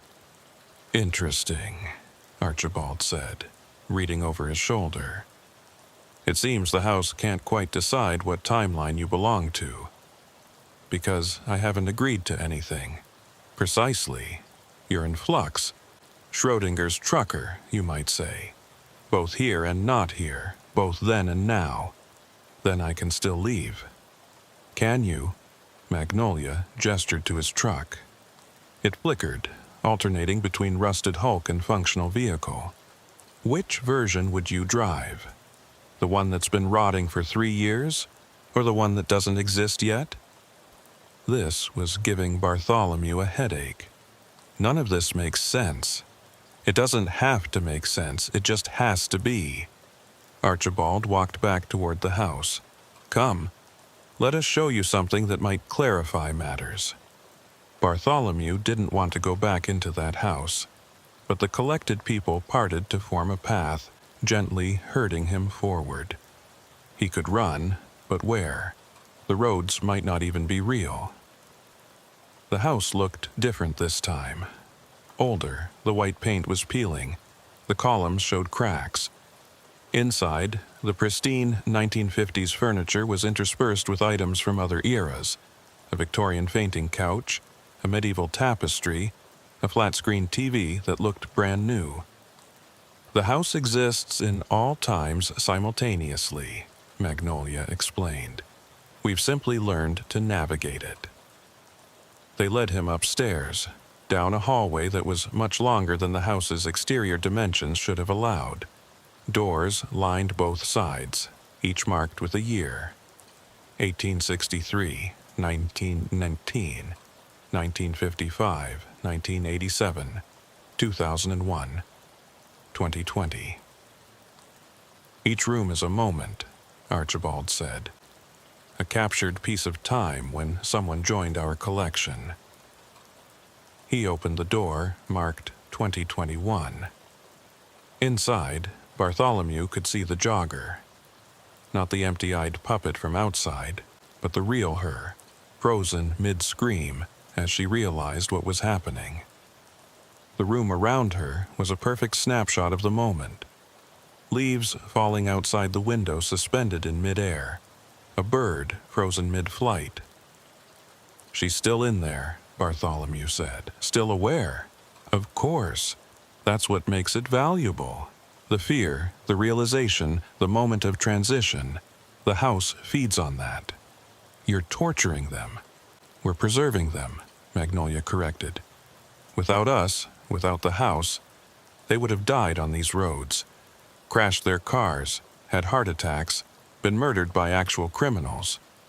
We saved them. By trapping them forever? Forever is such a limiting concept. Archibald opened another door, 1971. A young man in bell-bottoms stood frozen, reaching for a door handle that would never turn. This gentleman, for instance, he experiences that single second over and over forever.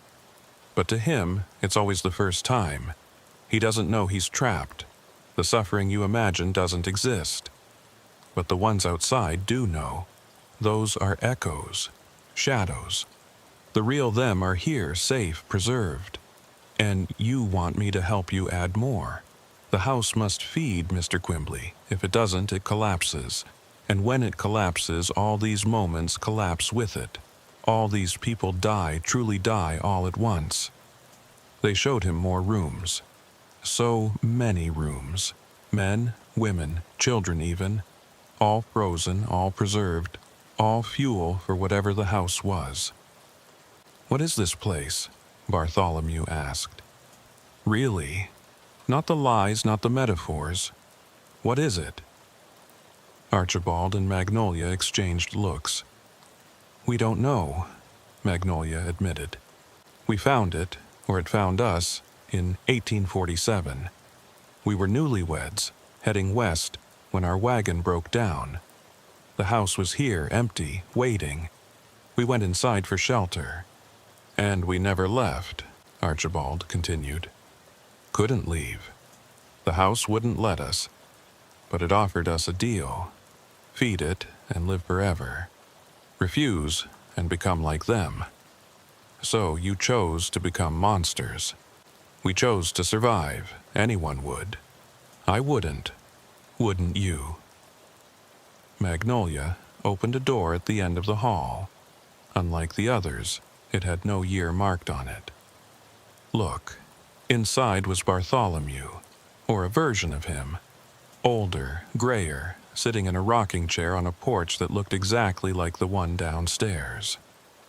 He was smiling, watching as another lost traveler approached the house. "That's one possible future," Archibald said.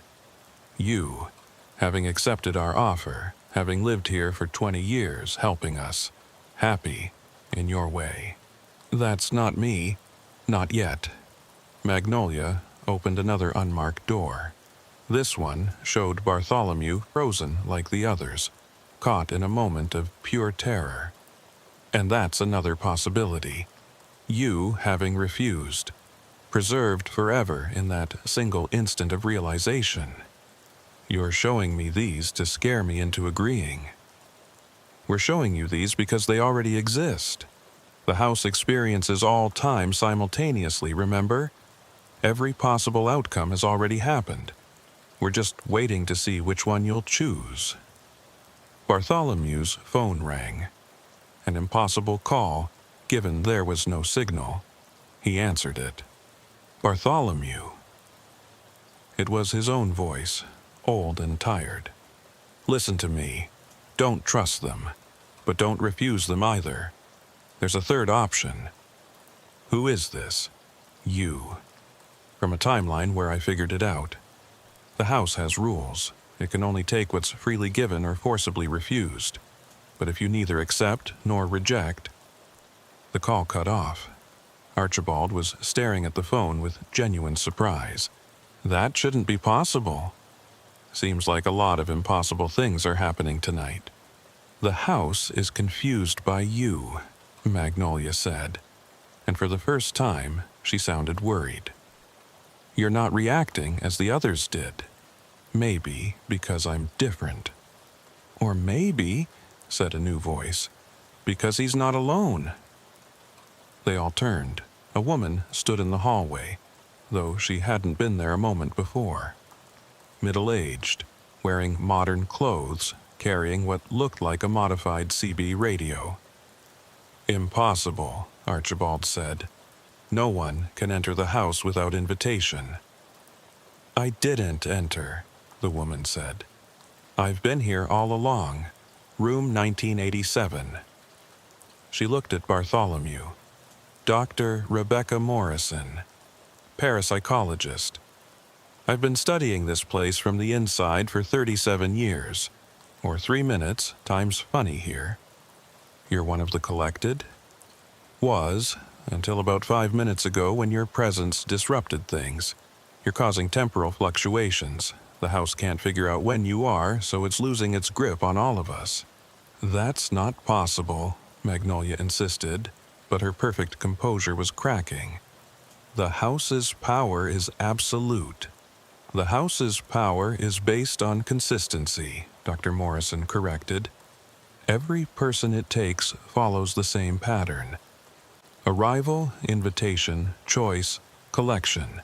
But you," she pointed at Bartholomew, "you're breaking the pattern. Your truck is simultaneously here and not here. Your timeline is simultaneously now and 3 years from now. You're a paradox, and paradoxes give the house indigestion." The house shuddered.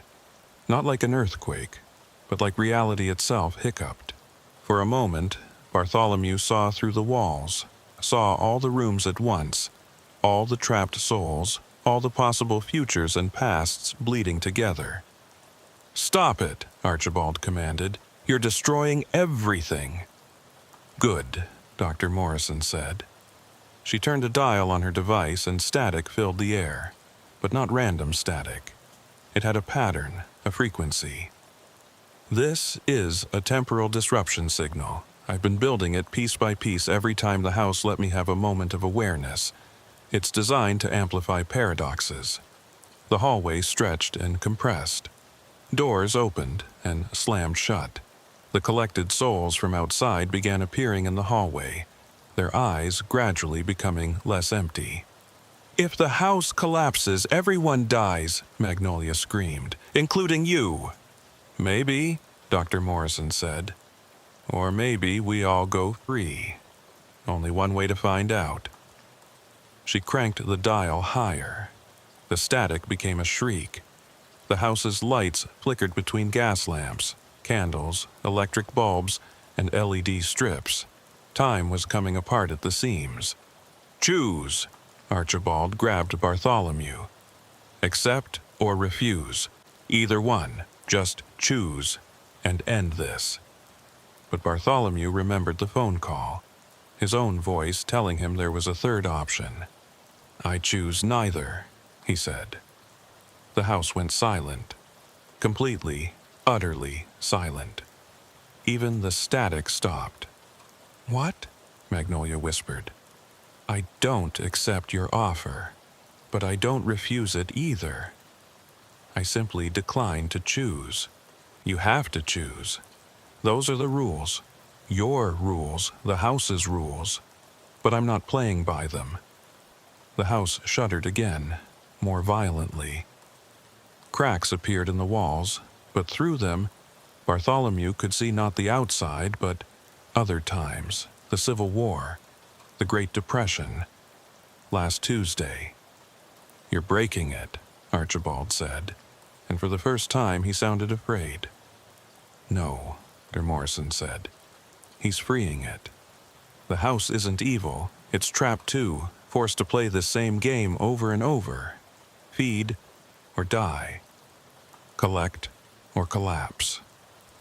But what if there's another option? What option? Let go. The cracks in reality widened. Through them, Bartholomew could see every moment the house had ever experienced simultaneously. The first peoples who had lived on this land, long before European colonization. Spanish explorers in the 1500s. French settlers. The plantation that had stood here before the house. The house's construction in 1842. The fire that destroyed it in 1863. Its rebuilding, its abandonment, its rediscovery by Archibald and Magnolia. "This is wrong," he said suddenly. "You said you found the house in 1847, but it wasn't built until 1842. Archibald and Magnolia exchanged panicked looks. "You're not the original owners," Dr. Morrison said, understanding dawning on her face. "You're just the longest-serving collected. You made a deal with something else, something older." "Shut up!" Magnolia's face was no longer beautiful. It was cracking like old paint, revealing something underneath. "You don't know what you're talking about." "The house was built on something," Bartholomew said, pieces clicking together. "Something that was already here, something that needed to feed." The floor beneath them became transparent. Below, far below, deeper than any basement should go, something moved. Something vast and dark and hungry. "Oh my God," Dr. Morrison breathed. It wasn't a house. It had never been a house. The house was just bait, like an angler fish's lure. The real thing was underneath, had always been underneath, waiting. "It's been here since before humans walked this land," Archibald said, his voice hollow. "The indigenous peoples knew. They avoided this place, called it the hunger that waits.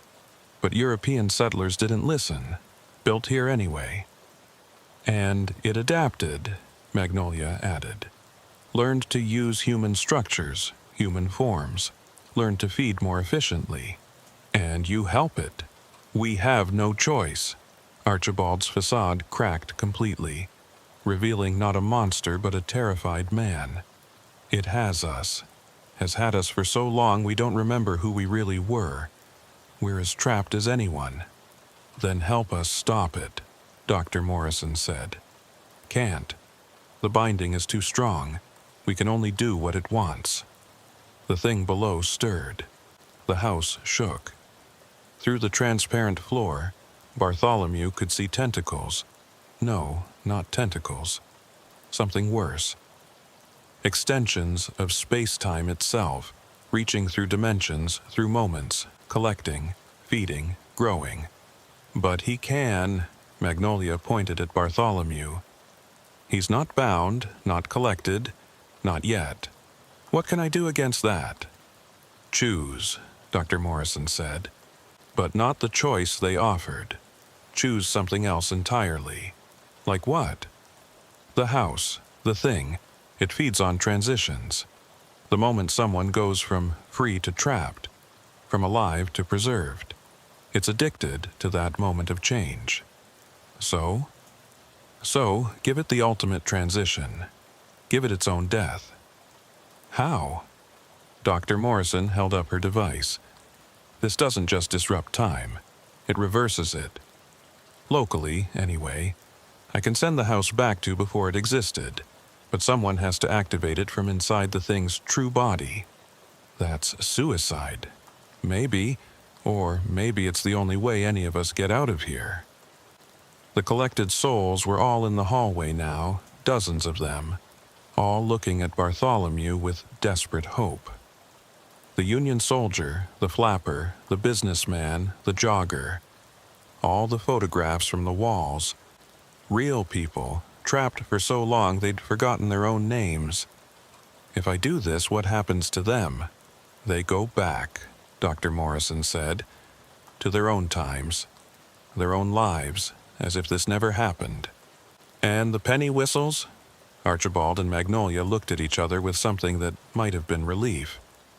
We go back, too, Archibald said. To 1847. To our wagon on the road. To the choice we should have made. To keep going. To anywhere but here. And you? Bartholomew asked Dr. Morrison. I go back to 1907. To my car breaking down. To the choice to walk to this house or wait for help. And this time, I wait. And me? You go back to 3 minutes ago. To your truck blocked by trees that were never really there. And you turn around, you take the long way. You deliver your medical supplies a few hours late and pay the penalty. But you live. That's it? That's the plan? Press a button and hope we all get a do-over? Unless you have a better idea. The thing below roared, not with sound but with pure hunger. The house began to collapse and rebuild itself simultaneously, existing in all states at once. Choose, Archibald and Magnolia said in unison, but Bartholomew could tell it wasn't them speaking. It was the thing using their voices. Choose now or be consumed. I choose, Bartholomew said, taking the device from Dr. Morrison, to end this. He ran, not away from the thing but toward it, down stairs that shouldn't exist, through doors that opened onto nothing, deeper and deeper into the house's impossible geometry. Behind him, he could hear the others following, not to stop him, but to help. The Union soldier tackled a manifestation that tried to block the path. The jogger kicked open a door that had no handle. The businessman shouted directions to rooms he'd been trapped in for 2 decades of seconds. The basement wasn't a basement, it was a throat. The thing's true mouth disguised as architecture. The walls were wet, pulsing, alive. The air tasted of copper and rotted time. At the center was something that hurt to perceive. Not because it was horrible, though it was, but because it existed in too many dimensions at once. Bartholomew's brain kept trying to process it and failing, showing him fragments. Teeth that were doorways, eyes that were windows, a heart that was every clock that had ever ticked in the house. Here, Dr. Morrison shouted, pointing to what might have been the thing's core. Or one of them. Put the device there and activate it. Bartholomew fought his way forward. The thing's defenses were more conceptual than physical. Suddenly, he was 5 years old, lost in a shopping mall. Then he was 17, watching his father die. Then he was 30, signing divorce papers. Every moment of loss and fear and transition in his life weaponized against him. But he kept moving. Because behind him were people who had endured worse for longer. The colonel had been trapped since 1863. The flapper since 1923. They had suffered decades, centuries. He could handle a few more minutes. He reached the core, placed the device. His finger hovered over the activation button. Wait. Magnolia's voice, but really Magnolia this time, not the thing. If you do this, if you reverse it all, we won't remember. None of us will. We'll be saved, but we won't know we were saved. Is that bad? Those who don't remember history are doomed to repeat it. Someone else will build here. Someone else will feed it. She was right. If they all forgot, if this was erased, the thing would just wait for the next victims. Unless, Dr. Morrison said, someone remembers. Someone outside the effect. How? Your truck. It's been in temporal flux this whole time, existing both here and not here. If you activate the device from inside your truck's cab, you might remain partially outside the effect. You might remember, Might? Or you might be torn between timelines and cease to exist. I don't know. The thing roared again. The house was coming apart faster now. Walls became ceilings, became floors, became nothing. "Do it!" Archibald shouted. "Whatever you're going to do it now!" Bartholomew ran again, up from the basement throat, through the dissolving house out to his truck. It was solid now, real, his anchor to the present. He climbed in, still holding the device. Through the windshield he could see everyone. All the collected souls standing in a circle around the truck, holding hands, protecting him, buying him time. He looked at the device, such a small thing to end such a vast horror. He pressed the button. Reality screamed. Then, Bartholomew jerked awake in his truck's cab. The engine was running. The dashboard clock read 3:44 a.m., August 15th, 2024. Through the windshield he could see the road ahead, clear and empty. No fallen trees, no obstacle at all. His phone buzzed. "Where are you?" Marcus texted. "GPS shows you stopped." Bartholomew looked around.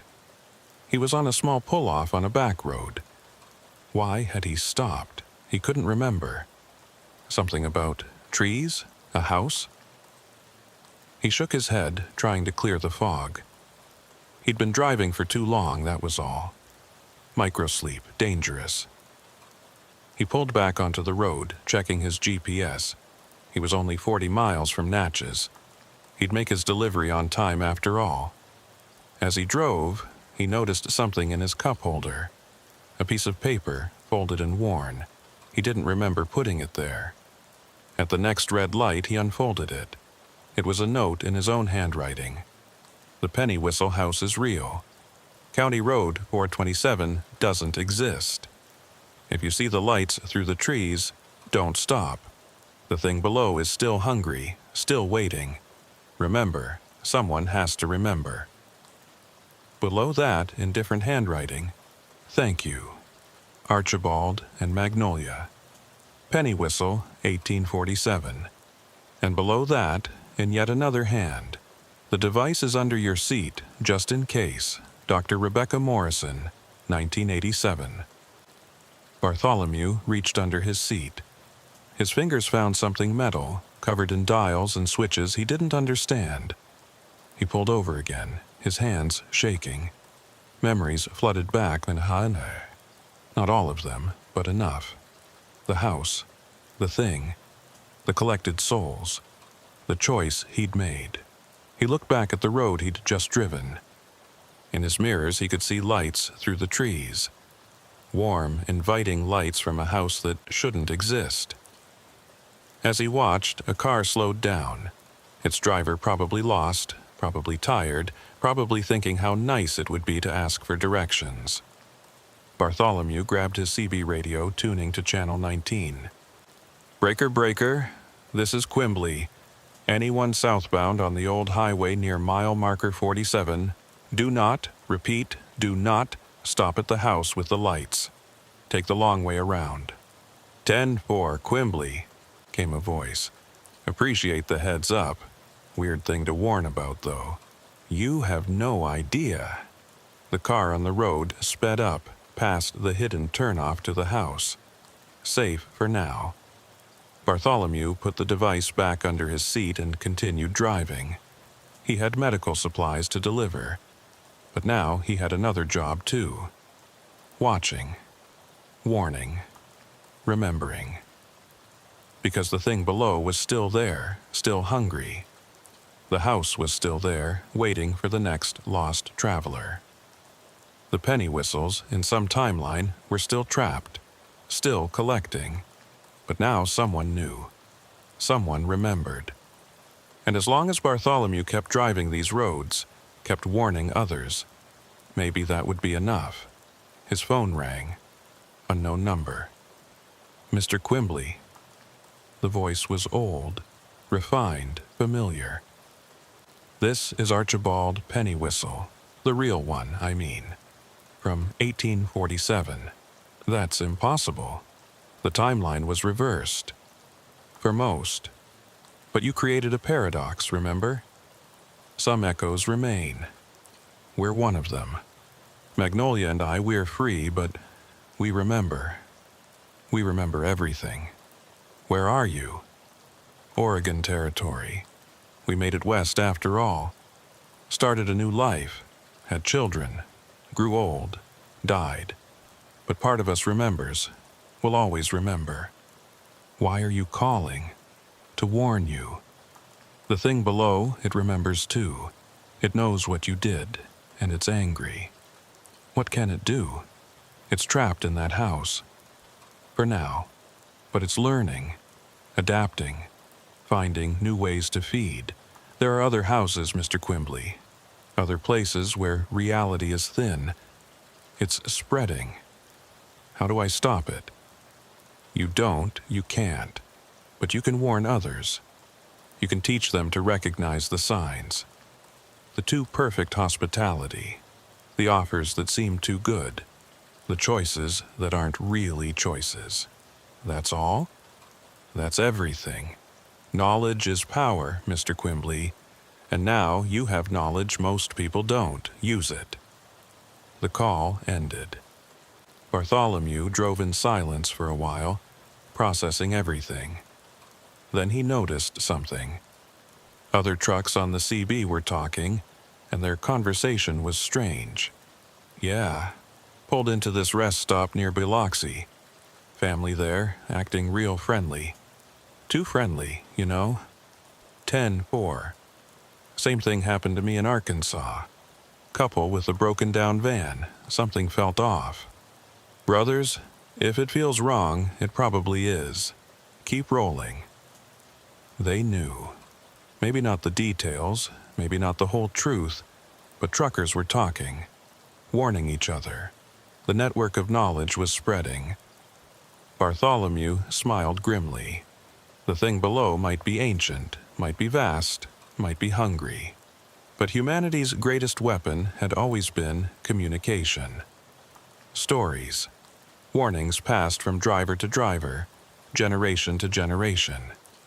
He reached for his CB again. This is Quimbley with a public service announcement. Going to tell y'all a story about a house that shouldn't exist, and the thing that lives beneath it. Some of you might think I'm crazy. That's fine. But if even one of you remembers this story when you see those lights through the trees, if even one of you keeps driving instead of stopping, then it's worth it. He started talking, telling the story of the penny whistle house. Other truckers listened, some laughed, some called him crazy, but some, the ones who'd had their own close calls, their own strange encounters, they believed. Miles passed. The story spread. CB to CB, truck stop to truck stop, driver to driver. The modern version of an ancient tradition, sitting around the fire warning about the dangers in the dark. Bartholomew delivered his medical supplies with 2 minutes to spare. As he was signing the paperwork, the receiving clerk said, "Heard a weird story on the CB coming in. Something about a house that collects people?" "Just trucker talk," Bartholomew said. "You know how it is. Long hours, dark roads, imagination runs wild." "Yeah, but still, makes you think.